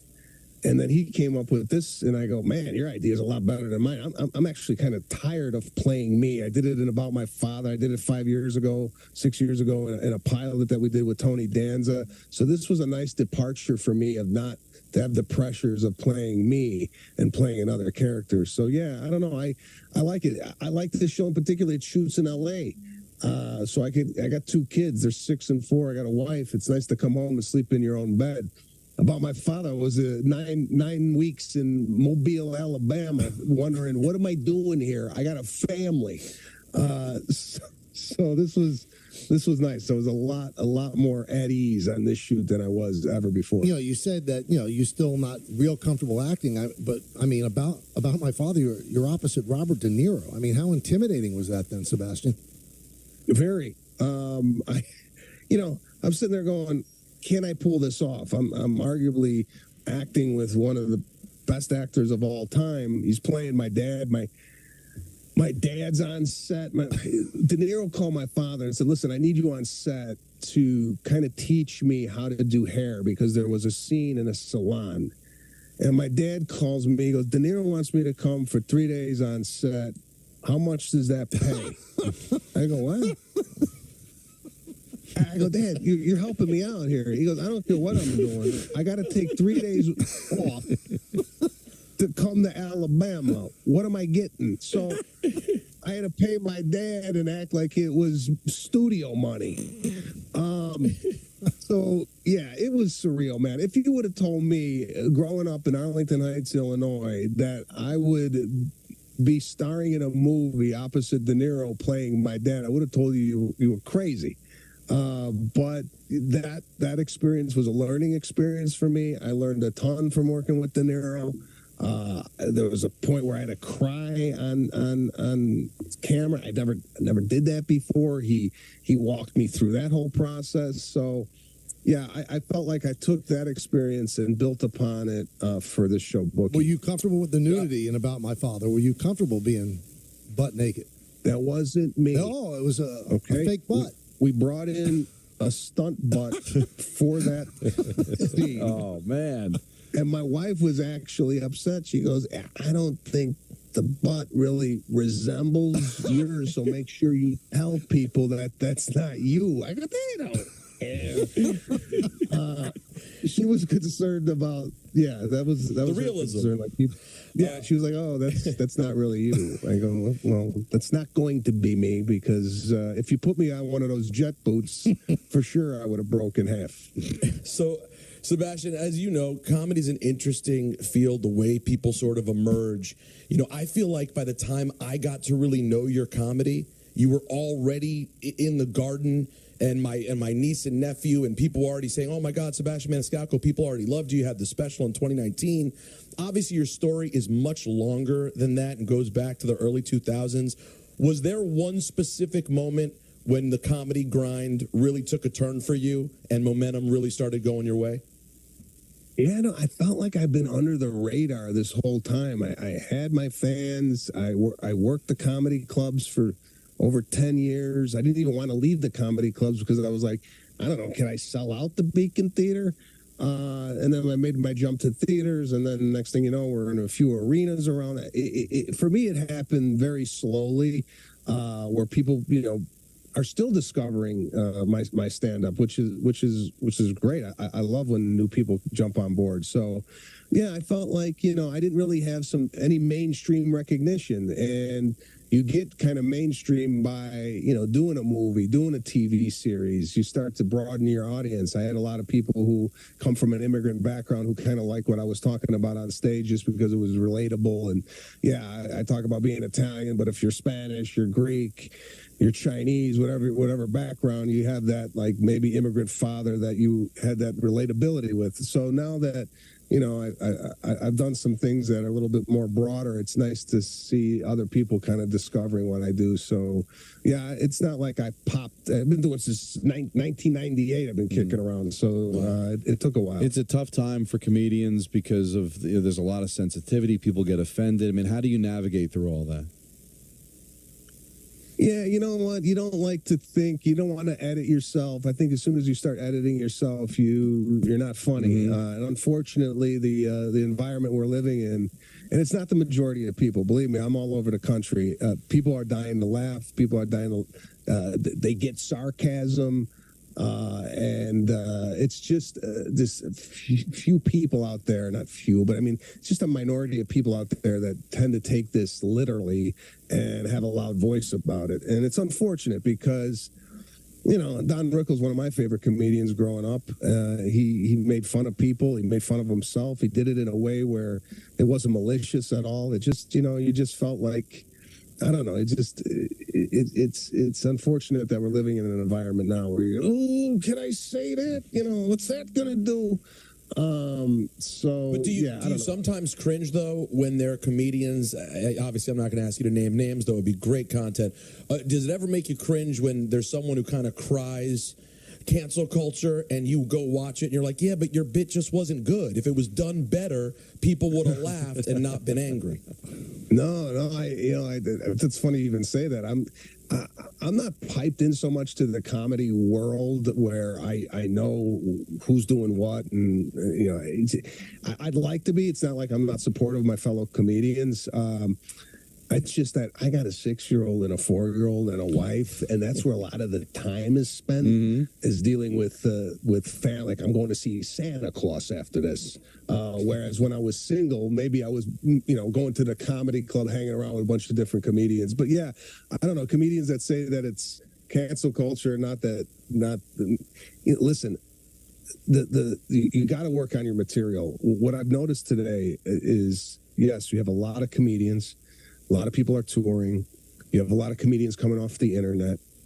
But when I was coming up in 98, you had to go out and do the work. You had to go to a comedy club. You had to perform in a boxing ring. You had to perform on a crate in a restaurant in Santa Barbara for 50 people who had no idea comedy was even happening, right?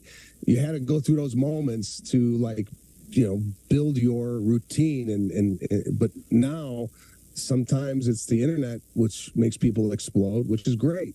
It made me explode. It took my comedy and put it into another stratosphere.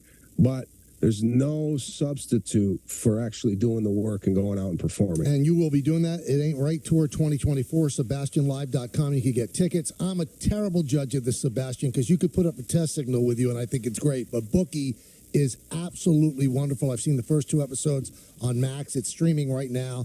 In the first episode, it's first or second episode. I think it's the second with Charlie Sheen, which is unbelievable, especially with his history with Chuck Lorre. I think it's going to be a huge hit for you, Sebastian. We thank you for coming on with us. Thank you, man. Well, thanks, guys. Happy holidays. Merry Christmas. I don't know if I could say that anymore, Sure you but could. Merry Christmas. You're good. Tell Santa we said hello. I will. Take care. All right, be good. Thanks, man. That's Sebastian Maniscalco. Hey, listen, this is a sports show. If you watch this show, Bookie, and you think about it, Peter and Don, bookies are being phased out. Now, I guess people still... Oh, it's a great theme. They still bet with bookies because you don't get taxed if you win with a bookie. So it's all under the table. But most people are betting on apps. But I guess legalized gambling is not happening in California yet. So there's a bookie there that's, he's trying to keep it together until it becomes legalized. So it's really a great concept. I started episode 1, Michael. You're right. It jumps off the second you start. You're in. It doesn't warm you up. Yeah. It jumps right in. Yeah, it's really good. All right, so we've got a lot of stuff going on. Rossini, Maniscalco, Kay LaGreca, Rosenberg, and you. We'll come back. We got a lot to do, but first, let's see. Dodge. Peter's going to talk about Dodge.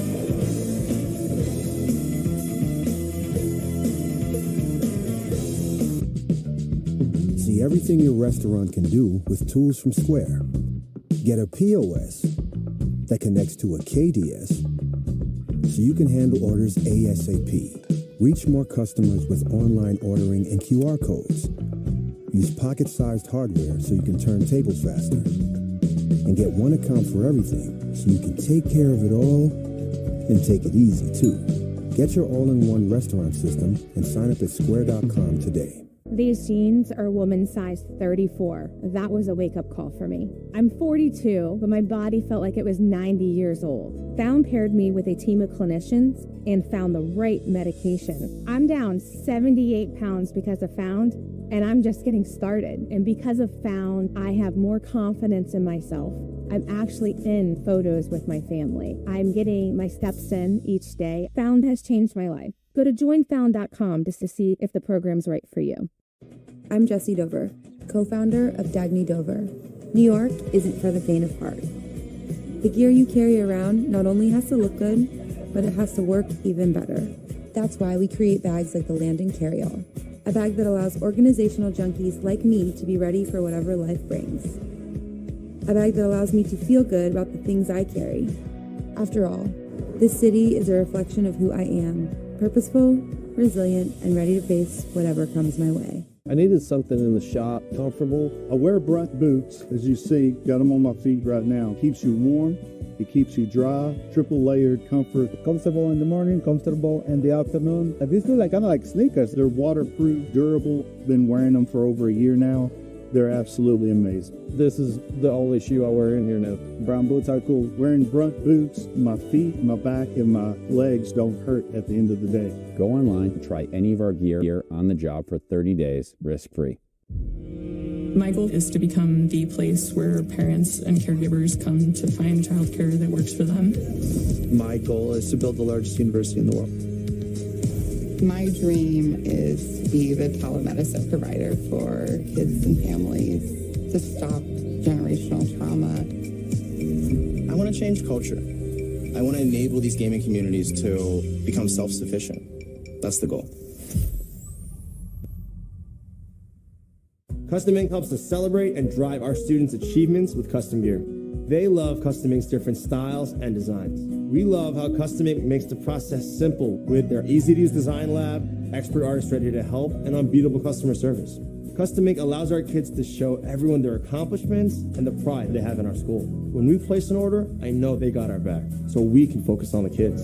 Custom Ink has hundreds of products to help you feel connected. Upload your logo or start your design today at customink.com. Boost your streaming experience with live stats on the Yes app. Real-time features like player stats, game leaders, and play-by-play are available now on phones, tablets, and now on connected TVs. Live stats while you stream, now on the Yes app. Does it still count as ending the night with McDonald's if you order it for breakfast the morning after? I'm ordering either way. Order McDelivery in the app. Now's the time to get an exciting new Toyota. Like Camry Hybrid, RAV4, Tundra, and more. How did you... Magic. Right now, get a great deal on a new 2023 Toyota Tacoma with available four-wheel drive. A Kelley Blue Book best resale value. Come in today. Toyota. Let's go places. You are watching Yes.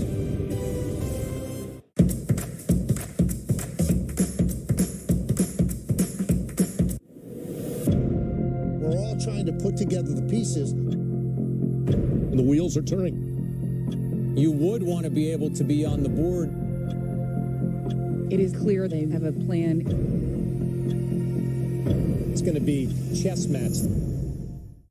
Yankees hot stove is back. A lot to talk about. What went wrong? What do we have to do to get better? Who is he going to sign with? How much is he going to sign for? Plus, you never know what guests will join us. Get ready for the British Basketball League. 10 teams, one electrifying league. Global talent, local passion. The British Basketball League.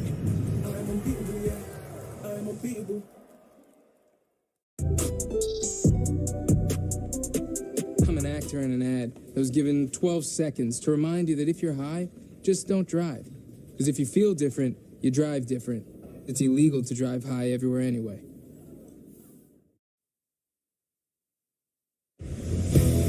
Tonight on Yes, it's a brand new edition of Yankees Hot Stove. Bob Lorenz, Jack Curry, and Michael Kay will be in our Yes Network studios with Meredith Marakovitz on the ground in Nashville covering the winter meetings. It's a brand new episode of Hot Stove tonight, starting at 10 o'clock, right here on Yes, and streaming, of course, on the Yes app.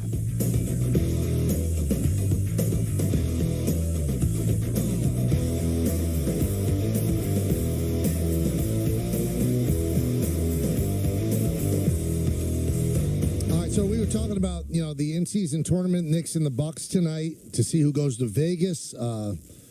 Indiana beat the Celtics last night. The Pelicans beat the Kings. And there was Monday Night Football. So our good buddies at Sports TV Ratings, across the three platforms, Bengals, Jaguars on Monday Night Football, 16.45 million. Celtics and the Pacers, 1.063 million. Pelicans and the Kings, 741,000. Football's king. That's all there is to it. And and listen, the game may not be what it was, and there might be a lot of penalties. How many penalties did you see in that Cowboys-Seahawks game, right? The fact that Al Michaels had to comment on it. It still, broke records for Amazon. It's just, Whatever it is, Michael, whether it's the gambling, whether it's fantasy, or just the fact that it's the perfect television sport.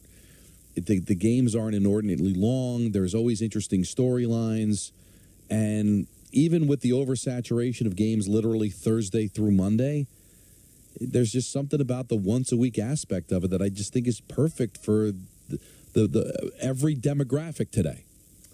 Winter meetings are going on. And Alex Cora, the manager of the Red Sox, said that he FaceTimed with Aaron Boone earlier today, and Boone had a big smile on his face. He said, so I think something big is about to go down with the Yankees. Oh, boy. Boone seemed very confident. He spoke confidently about Yamamoto, said some things about Soto. I don't know if and when it's going to happen. I think the Yankees are definitely in on those two players. So we'll see. The strangest thing that happened today was Dave Roberts, the manager of the Dodgers, said that the Dodgers met a couple of days ago in L.A. for 3 hours with Ohtani. From what I know, guys, Ohtani does not like his business out there. So the fact that he said it might lead you to go two ways. The decision has been made that he's going to the Dodgers, or the decision is made they know he's not going to the Dodgers, so they're at least saying that they met with him. Because everybody else that's met with him, because there are rumors that he met in Dunedin with the Blue Jay brass, and when John Snyder, the manager of the Blue Jays, was asked about it, he wouldn't confirm it because Ohtani wants to keep everything on the down low. So I don't know when that's going to break, but I think that when the Ohtani thing breaks, then everything else breaks as well, because the teams that desperately want Ohtani, like the Blue Jays, if they don't, and the Giants, if they don't get him, then they shift their focus to Soto. And that's the only leverage that A.J. Preller has. Maybe those teams will put a better offer out there than the Yankees. But it's just strange that Cora said that, he FaceTimed with Boone, and Boone had a big smile on his face. Boone's just a happy guy in general, but yeah, but would he be smiling after what happened to his Philadelphia Eagles on Sunday? And that he had another bad Monday night pick? Listen, are we starting to read into people's moods now on what's going to happen? I guess we have no choice. That felt a little bit reachy to me. That I rolled my eyes. I don't know if you could hear it, Don, but when I heard the logic was, we heard that he had a smile on his face on a Zoom. That's kind of the same logic when, remember, Michael, you always bring up that, Manning's going to go to the Dolphins because he's got a house in Miami. Listen, we'll see. But I do think the Dodgers making it public they met with Ohtani does tell me that they're out or they know they're in. Because everybody was talking about the fact that if he leaks anything out, he's not going, which there's a level of arrogance there, too. I'm just shocked that the Blue Jays are in the running for this. Well, I've heard, Jack Curry actually reported it today on X, that the Blue Jays spent like $350 million in redoing their ballpark. Mm-hmm. And they were still only 13th or 14th in attendance. So they feel like if they throw 50 or 60 million a year at Ohtani, that's going to open up a whole another market. People are going to come in droves, even from Japan, to come watch the Blue Jays play. Oh. So they think it's a big play because they only have 2 years left of Guerrero and Bichette before they become free agents. So they've got to make it happen. The one thing I say about the Blue Jays is that it's not just about Toronto, which is a major city. And there's also a great Asian community there, too. Is the whole country. You can own Canada. Yep. Because they are a national team in Canada. Now, what does that mean to Ohtani? True. I don't know. But you can be in Vancouver, you can be in Edmonton, and they've got Blue Jay games on, and they're talking about the Blue Jays on sports radio because it's all they have from a baseball standpoint. And it's huge. And what happens in Toronto does gravitate around the rest of the country. So is that something important to Ohtani, that he can literally just take over a country there from a sports perspective? I mean, the Maple Leafs obviously own Toronto, but they don't own Canada because there's other Canadian teams. But he would probably be, as big as Connor McDavid is in hockey in Canada for the Edmonton Oilers, I mean, you're talking about a global name playing there. That could make it very attractive for him to go play there. And it's the team they're close, right, Michael? I mean, I know they've been banging on the door and they can't seem to win a big game late in the season, but they've been to the playoffs before. They got loads of talent. I guess that's the reason, right? But, it is weird. He says he wants to win.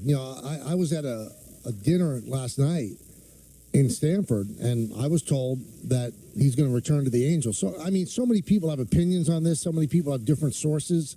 But I was told unequivocally he's going back to the Angels. I don't know if that's true. Because if he goes back to the Angels, does he really want to win? Or is he just looking for comfort? Well, the Angels aren't close to winning. You know, it's interesting. When Machado went to San Diego, it was like, I guess he's not interested in winning. And the next thing you know, San Diego is competing for the division and going to the playoffs, other than this year, right? So, I mean, maybe you feel like that if he goes back there, he has some assurances that maybe they're going to move into a different direction that he's been a part of for the last close to a decade. You get a healthy unit of guys around him. I guess it's not impossible, right, that he might be able to turn it around there. I think it's impossible. Really impossible? I mean, he's probably going to sign a 10-year deal, but the Angels are so far away from winning. I know, they're in the same division as the Rangers, the Astros. Seattle is really good. Yeah, they collapsed last year. I know, but if you get the right people in place, Michael, right? Yeah, but they keep swinging and missing. Where were the Texas Rangers last year? Where were the Arizona Diamondbacks last year? I don't know why he would believe it, but if you do get the right pieces in play, I don't believe in you can never win someplace. Because we've seen the Saints turn it around, the Patriots turn it around. That all of a sudden the Texas Rangers are a major play. I guess outside of the Jets here in New York, but for the most part, if you get the right people, there's no curses. If you get the right pieces in place, well, maybe Ron Washington is that guy, but I mean they've been trying for a long time, and they just. I know. Mike Trout has 3 games of playoff experience. One of the greatest players we'll ever see. 3. Ohtani's never played in a playoff, so. We'll see if he goes back. The holidays are here. Let Omaha Steaks take the guest.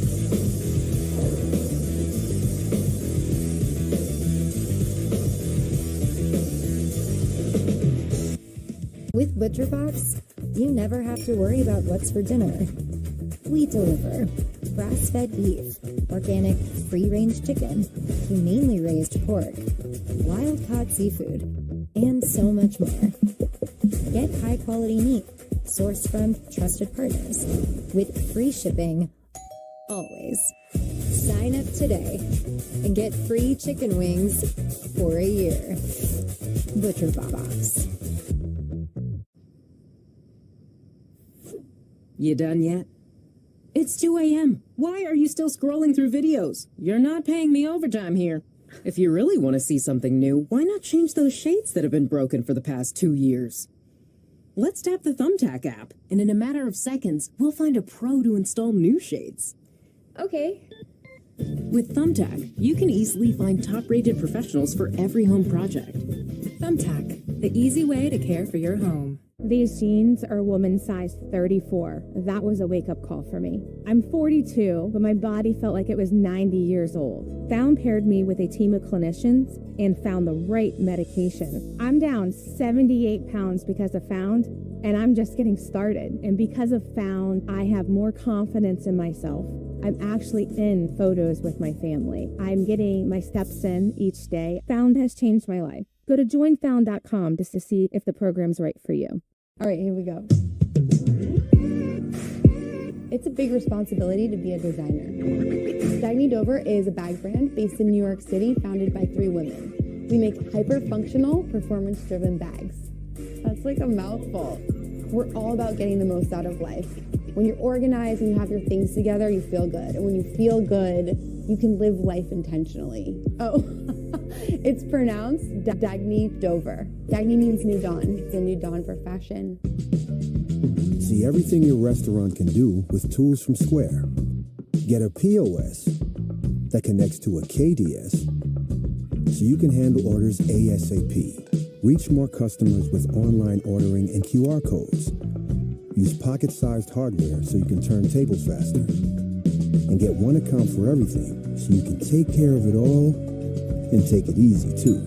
Get your all-in-one restaurant system and sign up at square.com today.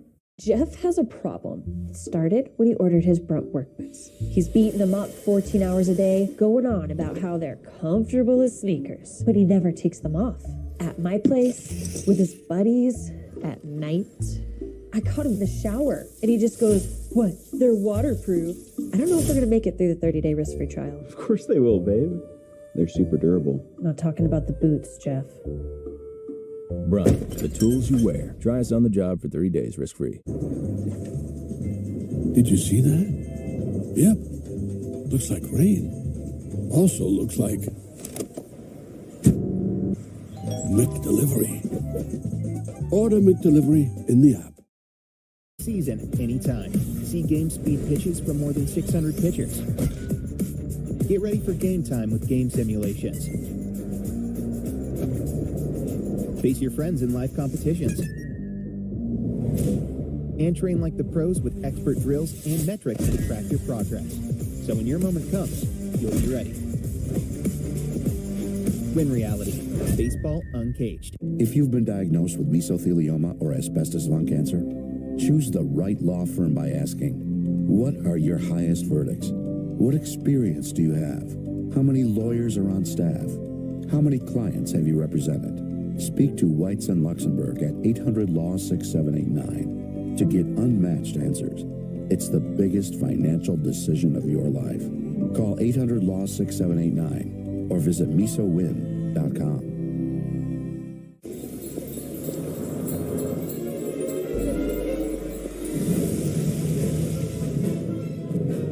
This may look like a holiday shopping showdown, but it's a Nissan sales event ad. Good thing my Rogue has intelligent all-wheel drive. So does my Altima. Now, get 0% APR financing for 36 months on the Rogue Platinum and get up to $1,000 a year in bonus cash on popular models. Better hurry. These offers won't be back in stock.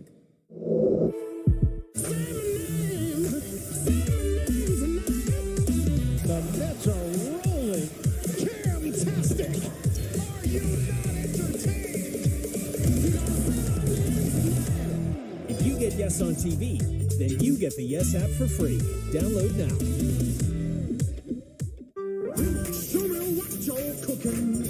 Oh, let me see the moves. You got the whole world looking like the scene of kind of magic taking hold of you.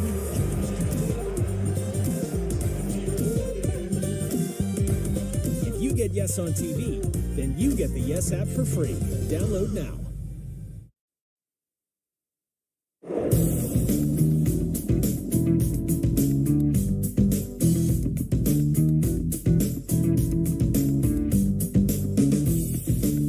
The twins' birthday today. Sorry, we have Marco with us. Jalen couldn't be bothered.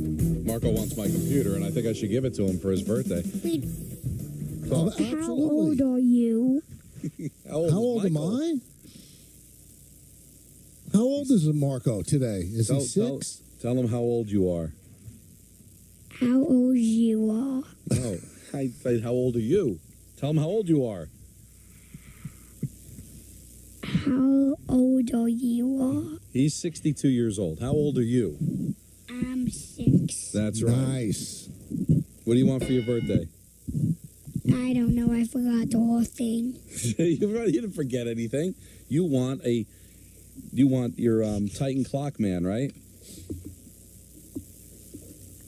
Yes, but when is it coming? It's upstairs. We're gonna have a nice party after the show. Goodbye. Here, take the computer. Wow. Bye, Marco. What a day. Oh, it was quite. Does the it day. seem like 6 years, Don? No, I don't know where it went. It's so crazy that the years have just gone by so quickly. But I was really insulted in a major way during our meeting today, Peter. If you heard that, I was. Yeah, I heard. Really? You're going to bring this to the air? I had to wipe my nose. Now everybody knows. We've said it on the air that reading is not my strong point. I'm a good reader, but these guys are terrific. I think I read well, but not exceptional. Well, I mean, you're a great reader of books, but when it comes to reading copy, sometimes you have some problems. You know what I don't like about it? You know what you implied, Michael? That you implied that when Don got to the school to read to the kids, he sat down and read a Ramsey Mazda spot. And that's not how it was. Yeah, but he thought that maybe I struggled reading to the kids because at the school they go to. What I actually said was, Don said, Nancy and I went to the school to read to the kids for their birthday. I said, I hope Nancy did the reading, and he got his nose out of joint. He threatened to beat me up. I did. I dropped an F-bomb. I threatened to hurt him. Because he hurt me, Peter. He hurt me. I was on such a special day, twins are 6. We go to the school. We read some books to the kids, and that's what I get. Did you start off, hi, I'm Don LaGreca for Ramsey Lawrence? Hi, I'm Don LaGreca for the dog eats a donut. Wow. So it's Michael, you said it, everybody said it when we had the kids, it's going to go by so fast. And the fact that they're 6 and they're talking and they've got opinions now, which is a game changer. I know Paul O'Neill said that once they get wheels, it's a game changer. Don't listen to him, Peter. When they can formulate opinion, that's the game changer. Right. Yeah, but once they start waddling around, then you have to constantly watch them. That's the game changer in terms of attentiveness. And they're laying in a crib, you just have to check in every now and then. I know, but the opinions, and they have a bunch. They're Remember just like we used to start our show, The Opinions, start now. Oh, yeah. Why do we stop doing that? I don't know. Why do we stop anything? So thank you for indulging me. Marco came downstairs, home from school. That's why I'm home today, because we had to read to the kids, and we're going to try to have a party around me doing the Ranger pre and post, because work just gets in the way. I wanted to ask Sebastian Maniscalco, but we're running out of time with him. He's got a 6-year-old and a 4-year-old. He's 50. So he can definitely sympathize with us, Michael. And Peter's going to feel it, too. Oh, yeah. Can't wait for that. Oh, you know what? Talk about game changer. Oh, is he going to change? I mean, he's late now all the time. Imagine with a kid. Oh, I want this joy to befall he and Natalie very soon. I don't know what I'm not saying that having children doesn't change everyone. Obviously, it does. I'm curious to how you think it's going to manifest here. It's just going to change you. That's all. Maybe for the better, maybe for the worse. But real quick, I'm just Don. Can you humor me here, though? Sure. So I obviously this is not my first rodeo. I've watched everyone in my life go through having children. I've seen people change a lot, but I am curious, Michael. How has it changed you? Your life is revolving around the children. I'm the most selfish person on earth. That's why I didn't want to get married. No, we know. So getting married has to make you less selfish, just to have it work. But then once the kids arrive, everything is for them. Yes. Everything. You can't. Oh, let's go out to go out to a movie, right? You got to arrange for babysitters and pickups and this. I mean, everything is a chore. There's no spur of the moment. Hey, let's go ride the back of your belly for a sleigh ride. We can't do that. Oh, there's no more sleigh rides. No more sleigh rides will end. And also, here's the best way to put it, Peter, is that the stuff that you learn and you gain, the knowledge you gain in sports and hip-hop and just in pop culture out of just fun now becomes work. Because you're not going to have the time to do and consume all this stuff. Because but you'll it's know going to be everything you want to know about Bob the Builder and Dora the Explorer and things like that. Now, you're a very selfish guy, too, Peter, so it's going to be an adjustment for you. Don's not as selfish as I am. Well, I also fortunately don't like to do anything, so you bet get I'm not going to have to cut back that many activities. Well, whatever activities you have, you're going to cut them back. The 2024 Navy Federal Credit Union NHL Stadium Series comes to MetLife Stadium this winter for 2 games featuring 4 division rivals. The Flyers face off against the Devils. That's on Saturday, February 17th at 8 p.m. And the Rangers take on the Isles on Sunday, February 18th at 3 p.m. Tickets are on sale now at NHL.com/Stadium Series tickets. Please, everybody, please keep it locked into the K-Show today for your chance to score tickets right here on ESPN New York. We'll come back, reset, take some phone calls. We got a lot of stuff to do. Remind you about the holiday party. But first, Peter wants to talk about FanDuel.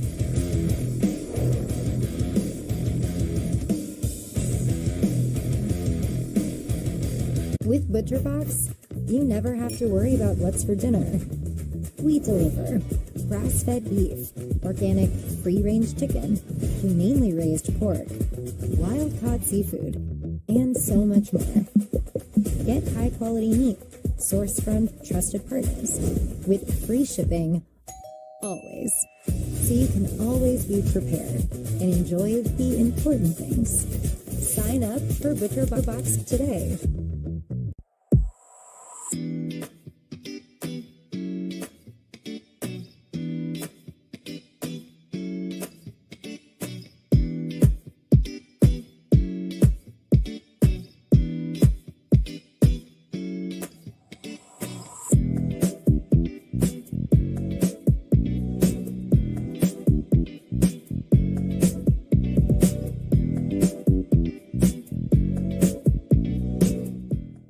right, here we go. It's a big responsibility to be a designer. Dagny Dover is a bag brand based in New York City, founded by 3 women. We make hyper-functional, performance-driven bags. That's like a mouthful. We're all about getting the most out of life. When you're organized and you have your things together, you feel good. And when you feel good, you can live life intentionally. Oh, it's pronounced Dagny Dover. Dagny means new dawn. It's a new dawn for fashion. I was tired of being told by my doctor that my weight was always the root of my problems. Found changed that. I'm down 78 pounds because of Found, and I'm just getting started. Found paired me with a team of clinicians and found the right medication. Their team of behavioral experts helped me to make lasting changes. Finally, I found a program that fits my lifestyle, improved my health, helped me reclaim my confidence. Try it out. Head to joinfound.com to start. We just shipped our millionth monthly coffee subscription box. We're sending custom thank you gifts to everyone on our team who helped us get there. I had to call Eric at Custom Ink. Custom Ink has been with us from the beginning, and he makes sure that we get everything we need and even reminds us of our own company milestones. This milestone, though, I get to tell him about. He is every bit as excited as we are and knows great quality products we can customize and send for the gifts. Celebrate all your milestones with custom gear. Get started today at customink.com. Welcome to the Athletic Basketball Show. Folks, the league is in absolute chaos. Players going off pretty much every other Playing picture that, when it clears, could leave a few future Hall of Famers. It might all come down to some rookie taking free throws. Is on pace to break the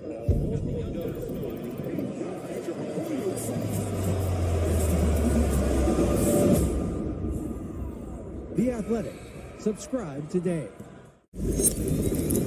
Get ready for the British Basketball League. 10 teams, one electrifying league. Global talent, local passion. The British Basketball League.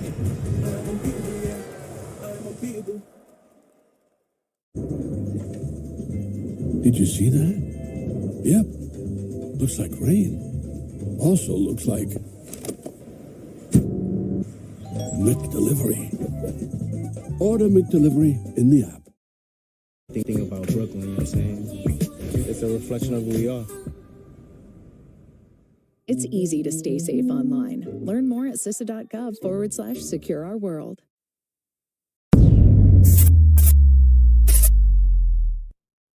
Provided the food here today in Bay Ridge, Brooklyn. Yeah.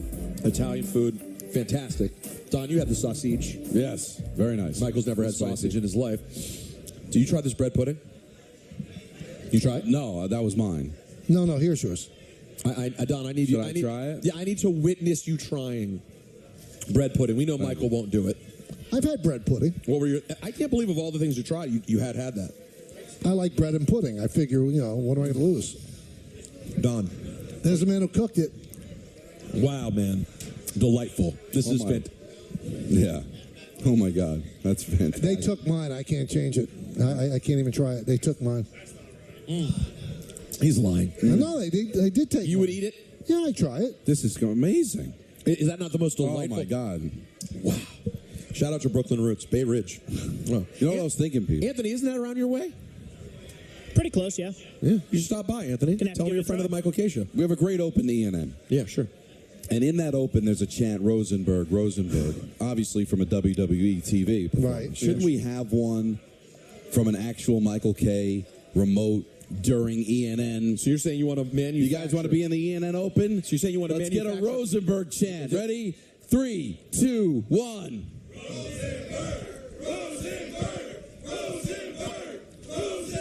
I'm feeling it now. Yeah, I'm feeling it. Thank you, guys. We got a new open to ENN. Wow. It has to surpass. Anthony has to judge that it surpassed the wonderful work. What do you think, Anthony? I think we can make something work, yeah. Did you listen to some of the phone calls Anthony deemed? Oh, you know what? You're not going to do it. You're not going to go after my guy like that. Why is he like Seinfeld? Like everything's got to even out. You compliment him Even and then you got to Steven. knock him down. Yeah. Even Steve. Everything's even, Steven. Let me start off tonight's ENN by thanking our sponsor, Security Dodge. Go see Michelle Scalisi and come get some. Oh, Bedard jersey. That's interesting. I like that jersey. Blackhawk jersey is one of the best. It's really nice. Color red pops. Really, just so they saw this original six. What's their current logo on the front? What's that like? How are they? So they managed to pull this off, huh? Yeah, but that's not politically incorrect. That's what I'm saying. Yeah. It's amazing the Blackhawks have kept it. Well, because apparently that I'm trying to think the original owners, like Squadron, when he was in I think World War I with the Blackhawks, and that's why he named the team that. But it's still it's cartoonish. It's a Native American, but no, I wouldn't say it's cartoonish. Of course it is. It's like the old Cleveland Indians logo. No, it's not Chief Wahoo. Yeah, it's not Chief Wahoo. But it's still. I mean, the Commanders, but the old Washington Redskins logo wasn't cartoonish either. But it wasn't the logo. It was the name. So maybe, but my guess is that maybe the Blackhawk tribe has said they like the name. Maybe there's a. The Seminoles haven't changed to Florida State, right? But Snyder said he had. Tribes have I'm too, sure. right? Yeah, he was did. like, I know he did. I'm sure if you met them, they'd be like, why does this guy look like your brother? And he's like, no, I'm 10% Native. Are you kidding me? My name's Phil Snyder. Now, he supposedly found people. Let's start off by saying good evening to some people here on the program. I'll start off by saying good evening to Michael. Tuesday. Oh, yeah. November 29th. No. What was wrong with that? It's Wednesday. Oh, my. Yeah, that's good evening to Don. I want it to fit the chip. And good evening to myself. Every chip gets a dip. You know what? A little more potential there than you realize. Good evening to Mets fan, not such a Mets fan, Patty. Oh, please. Don't even look at the Mets. Right.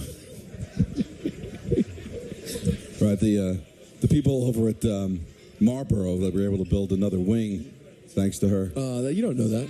Let me say good evening to Patty again. Hey, Patty. Oh, please. Don't even look at the Mets. Right. Well, I should say the people at Philip Morris. Let's say good evening to Carl Banks. Your weight has fluctuated. You know what? It's funny because, Michael, there were people out there. I don't want to name names. Right. Although I may have named earlier in the show. There are people out there who had the nerve to say that Carl Banks was a boring spot. He delivered an amazing spot. Maybe if you think it's a boring spot, maybe it's just a bad job doing the interview, but he was tremendous today. I'm not getting involved in this internal stuff. Well, you don't think he was tremendous? He was great. He's always great. Yeah. Listen, you don't have to say anything. I'm saying it. Well, then they'll go after you. I'm not in the mood for it anymore. Whatever. I don't have the mental bandwidth to get into pillow fights with people. I get it. We've all been there. It's very easy when you disagree with someone that is being paid by the organization you're talking about to just dismiss it and say, well, come on, he would probably be honest, but he can't. He's a shill for the team.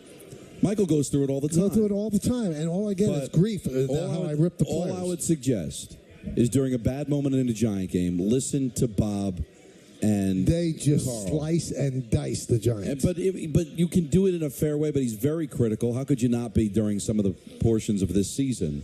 And tell me that Carl Banks is a shill, or Bob Pop is a shill. No, you couldn't say that. Here's what I'm going to say without beating around the bush. I'm going to say it. I'm not scared. I'm just going to say this.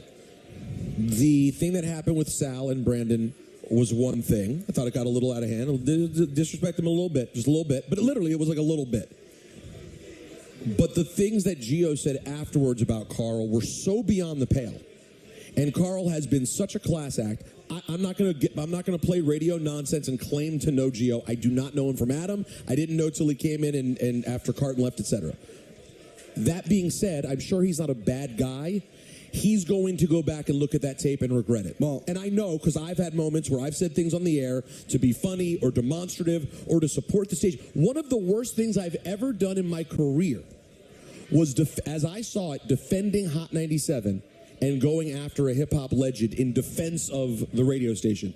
It is the biggest regret I have in my career is that I said something negative about Chuck D. It was a horrible decision. I felt really bad about it. And it was all because I'm that radio guy and I'm hyped up to defend my company. I think Gio did a similar thing with Carl. And in saying it was a boring spot for 20 years, all the things he said, it was incredibly out of pocket. You would never have the gall to say it to his face. Ever. Not a chance. And I think, truthfully, the guy will look back at it later and apologize. All right, now I'm going to say something that'll anger you. They keep pulling 15s. He's not going to have any regrets. He thinks it works. Well, it depends what kind of person he is. I mean, 15s or not, by the way, they've been pulling 15s for like 20 years, but 15s or not, I think he would watch that and go, why would I have been so nasty about Carl Banks? Whichever way you feel about Carl Banks, he is nothing if not a lovely human being. One of the coolest sports legends in this town is Carl Banks. And Gary Myers is a class act as well. Now, I knew Gio because he was my producer at NHL Live. And I'm not going to say that I'm great friends with him, but I consider him a friend. And I never saw that side of him. So you ask if he's a good guy. From what I know, he's a good guy. Maybe he got caught up in the radio of it all. Maybe he's proud of it. Maybe he's not. I have no idea. I haven't spoken to him about it. But all I'll say is you got to own what you own. And we could do things for radio and the shock value and the entertainment. But at the end of the day, you've got to say and do things that you can own away from the radio. Because there is no separation. People may think there is. Oh, I just did it for radio. No, you own that. So I had to own it. Don't do things you're not prepared to own. Anthony, get Gio tomorrow. We'll take him in the 4 o'clock. By the way, that would be something. Bring him on 4 o'clock. But I've been there, Don. The things that you said in a moment, and then they come up as questions for the rest of your career, and you just want to be like, I did it because I'm an idiot, and I was on the radio and I got excited. And you say, but you have to admit, Michael, the level of class and restraint showed by Carl. Now, do you admire it because you probably couldn't do it? Or do you think I would go the other way and go up and in? Because he's shown nothing but class and restraint. Well, it's an interesting question you ask. Because I know you're a very petty man. I am a very, very petty man, but I know that when you get into the cesspool with people that live in the cesspool, you're going to lose. Right. So there's a lot of things that I've wanted to answer back, and I've been told by bosses, don't do it, don't get to that level. So I understand what Carl's doing. But he doesn't have bosses to it. He's just deciding to do that. Well, yeah, but also, let's say he goes up and in on the guys that ripped him, right? And then they do it every single day for the next week, and he's not going to do it on a Giant game, right? So he doesn't have the microphone for it. Yeah, the bully pulpit. The bully pulpit is going to be used, especially when you get a 15 rating, and a lot of people are going to hear it. So I think he's doing the smart thing. Now he could tell us off the air what he really thinks. He may have. All right, guys. Let's get into some more ENN, shall we? You guys want some Sleepy Tom Bobos? Yes. Nah. No, Don's all in now. Don doesn't like he's audio. Mr. Nick. But he's Mr. Nick now. Yeah, He's Saint Nick. Look at that. Look at the follow Look at he is Saint Nick. He is Don, Jolly Saint Nick. Don, extend. You got to extend the elbow, too. Got to extend. There you go. Look with the beard. He's Jolly Saint Nick. Look at him. He really? Yeah. Jolly Saint Nick with a K. K-N-I-C-K. That, you know what? I need that sign at the K-Show Christmas party next week. Saint Nick. Jolly Saint Nick with the K. With the Nick picture. logo. Maybe he's wearing the jersey. Yes. With the. Oh, but you know what? It's Don taking the shot like he just was, but with Edith missing him with the high five. That's sad. Oh, come on. We got to. Well, she's in on. But she's in the logo for the show. Did you see it? Yeah, she's in the logo. The picture that they're using the Christmas for the logo. event on the 8th. She's in. Oh, I did see that. So she's still alive in certain aspects. Edith is still with, and that's where it happened. It was the holiday party 2019. It was the day my uncle died. Oh, you know what? You want the most? Do you want the most private information I've ever just said out loud for no reason? This is lifted up and show it to me. The night, I know it was Christmas 2019 because that night, wait for it, everyone, that was the first night that I kissed another woman after my divorce. Holy crap. That night, after the party. Was it somebody you met at the party? It wasn't. It was someone. Thank you. One person clapped. No, it was a big deal, damn it. Everyone should clap. Wait. That was a big comeback. Right. That was a big comeback. Can we have a name? From the vaping. Can we have a name?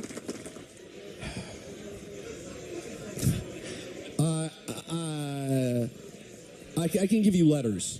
Oh, forget it. I don't even. It doesn't matter. Was it an open mouth kiss? What is it? An episode of I Love Lucy? Oh yeah, because they had a lot. They wouldn't even sleep in the same bed. That's my point. Of course, it was an open mouth kiss. What kind of question was that? Yeah. It's an intimate question. Yeah. What I do?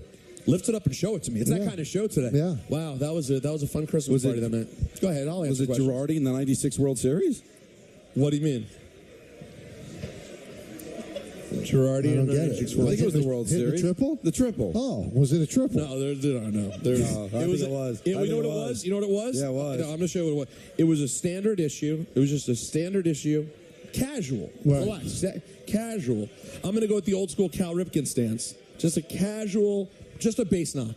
Just a bass knock. Just a bass knock. Just get on first and see what happens next. You know what I mean? Sometimes a single up the middle is just a single up the middle. Oh, but when you're looking to bust out of a slump, oh yeah, Don, you're not looking for a home run. You want to make contact, right? You got to make contact and play the game. That's what I did. Okay, back to Sleepy Tom Bobos. Here's Coach Thibaut Diaw. His thoughts on the in-season tournament. Get your blanket. Its intended purpose, so there's great interest in it. I think it's been good. So. You didn't care about winning? Well, I just care about winning. Oh, more from Sleepy Tom Bobos. Keep the music. Here's Coach. See, but one thing he said that I'm going to have to push back. He doesn't just care about winning. He had Julius Randle on the court up by 25 points with a minute left. Yeah, it's more than winning. So it's more than winning. He knew he had to have a number. He also wanted to get that 20th rebound, too. Here's Sleepy Tom Bobo on playing the Bucks 5 times now. Whatever your circumstances are, you make the bet. When they tell us we got to play this team 5 times, we play them 5 times, and be ready. Whatever it is, they say it's 8 times, it's 8 times. Whatever the schedule says, that's what you have. Sometimes it's in your favor, sometimes it's not. Just be ready to play, and that's where we want the focus to be. Don't change your strategy of how you prepare. Get ready for every game. Analyze what happened, then move on to the next one. You can't feel too good about your wins because they keep coming. My kids don't go to sleep well. I'm going to play them Sleepy Tom Bobos. Yeah. There's 2 things you can do. You can play the new Andre 3000 flute album. Not good? No, not saying it's not good. It's actually quite. I don't know anything about flute music, so I think it's good because I love Andre and I'm sure he's talented. But it's just it's relaxing. So he's a flautist. Yes, he's a flautist. Mm-hmm. And prior to this album coming out, he would literally be seen wandering around New York just with his flute playing. Is that true? Oh, for like a Pied Piper? For like the last 5 years, people would be like, "Oh, I saw Andre 3000 outside of a Dave Chappelle show. He was walking around with a flute, just playing for anyone." That is dead truth. And then all these years later, he popped up and dropped a flute album. Did you see the names of the songs, by the way? No. Google the names of Andre 3000 songs. Every song that he did is like a 3-sentence. You've never seen song titles like this. I think the first song is called "I Seriously Was Going to Make a Rap Album, but the rap songs just didn't come." That's the name of a song. It's doing great on Spotify, I bet. Well, he did hit the Billboard charts, though. Really? He did. Oh. Right. It's better than a song. It's Andre 3000. No counting for taste. It's a better song than I Blow. Excuse me? Better song title? Yes. Thank you. Look, I got a guy doubled over. I win. I don't even know if it's going to be live. I don't know if it's going to live to drop madness because I don't even know if it made the air. All right, Josh Hart speaking about whether or not the Knicks knew about the team differential rule for this tournament.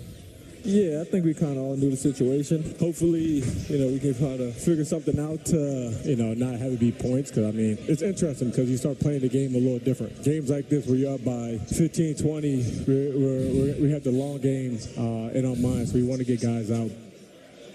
I like the tournament more than you do, Peter. And I don't hate the tournament, right? To be clear, but I think it's kind of fun. But you got to come up with a different thing than. Well, I'm glad you brought that up, Don. You found some titles. I can't read one of them. I can't read, but I love it. I know you do. It's about certain slang words. Yeah. That night in Hawaii when I turned into a panther and started making these low register purring tones that I couldn't control. It's a better song than I Blow. Yeah. Thank you. Do you want to let's stay with the NBA for a second? So you mentioned the Celtics-Bulls game last night where the Celtics just pounded the Bulls. And Coach Mazzulla was asked about what the conversation he had with Billy Donovan, coach of the Bulls, after the game about why the Celtics ran up the score. It wasn't necessarily a miscommunication, but we had a guy on our staff sitting near the bench once I told him don't talk to me until at the point where it's necessary. And so once it got to 30 at the start of the fourth, we started communicating on what the Brooklyn game was going and what the deficit was. And so when I started the Hacker drumming, Billy thought we had to win by 22, but he didn't know the ramifications of what was going on in the Brooklyn-Toronto game. And so I just had to explain to him, this is what our people are telling us, this is what we have to do, this is the process towards protecting our league. It gives us the best chance to win in advance, and so credit to him for understanding that. I believe Boston was a +8 and the Nets were a +6 or vice versa, so it was close. But the Nets were in a real struggle. They ended up winning, I believe, by 15. Was it just? Ended up being 15, but it wasn't enough because the Celtics ended up winning by almost 30, right? Well, Jaylen Brown, but what Jaylen Brown says he did not love the hacking of Drummond. It's tough because, that's just not how the game is supposed to be played, When you got to respect your opponents, and two, we're set up. We understand the rules, but if I was another team, I'd be upset as well if we were doing, the hack of Drummond in the middle of the fourth quarter. But coaching staff made their decisions, and we stick with it. Well, can I say one thing? Hack-a-Shack is fun. Hack-a-Drummond does. Well, everything's been that since Hack-a-Shack. Come up with something It's better. never worked. But Hack-a-Shack works. How about Strumming Drummond? But you're not strumming them. Well, you're kind of like strumming. You're strumming. It's a read. Sorry. Go ahead, like Don. an Andre 3000 song. Yeah. Go ahead. What they're saying is that this isn't important enough. Because nobody would be having this conversation if it was point differential to determine if you're going to the playoffs. Everybody would understand that.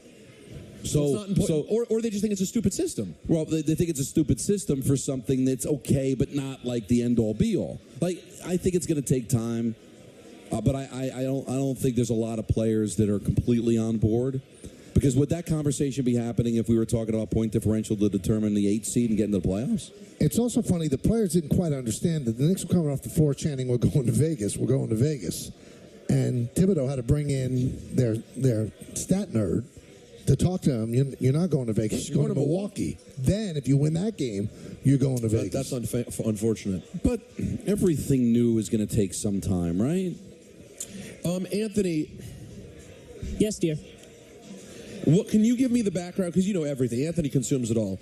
What's the background on the Pat Bev, Austin Reeves? In the game that the Sixers blew out the Lakers by 44, Patrick Beverley was really in Austin Reeves' face. Okay. And so on his podcast with Roan on Barstool, he talked about why he did that. The reason he was, I don't know, because I heard the cut. I don't know if he really truly hear the cut? But I don't know. It has to be set up a little more. Okay. Pat Beverley always had Austin Reeves back when he was on the same team. Okay. He was his guy. He fought for him. And then Austin Reeves in that game said to Pat Beverley, "You're too small. You're too small."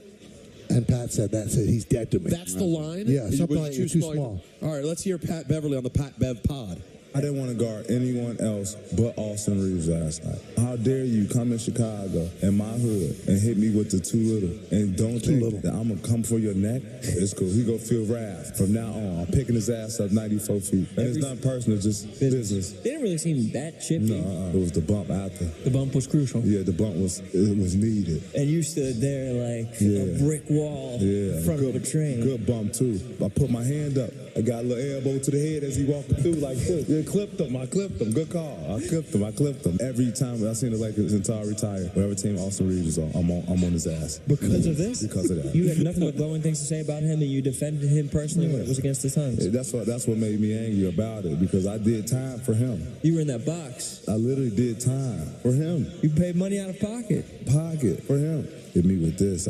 Be your own people, say less. Too little. Wow. 20 seconds. Well, thank you, Don. I appreciate that. Hey, that'll do it for ENN, which is brought to you, of course, by our good friends over at Security Dodge. Go see Michelle Scalise, grab a T-shirt, and come get some during their Black Friday sales event. Don with the Ranger pregame, going to the Garden in a moment. We'll talk to you tomorrow. Guys. See you, everybody, and thanks. That's a wrap on the show for today. Coming up next, Yankees Magazine. For all of us here on the Michael K. Show, this is Chris Sheeran saying, have a great night. We'll see you again tomorrow at 3 o'clock.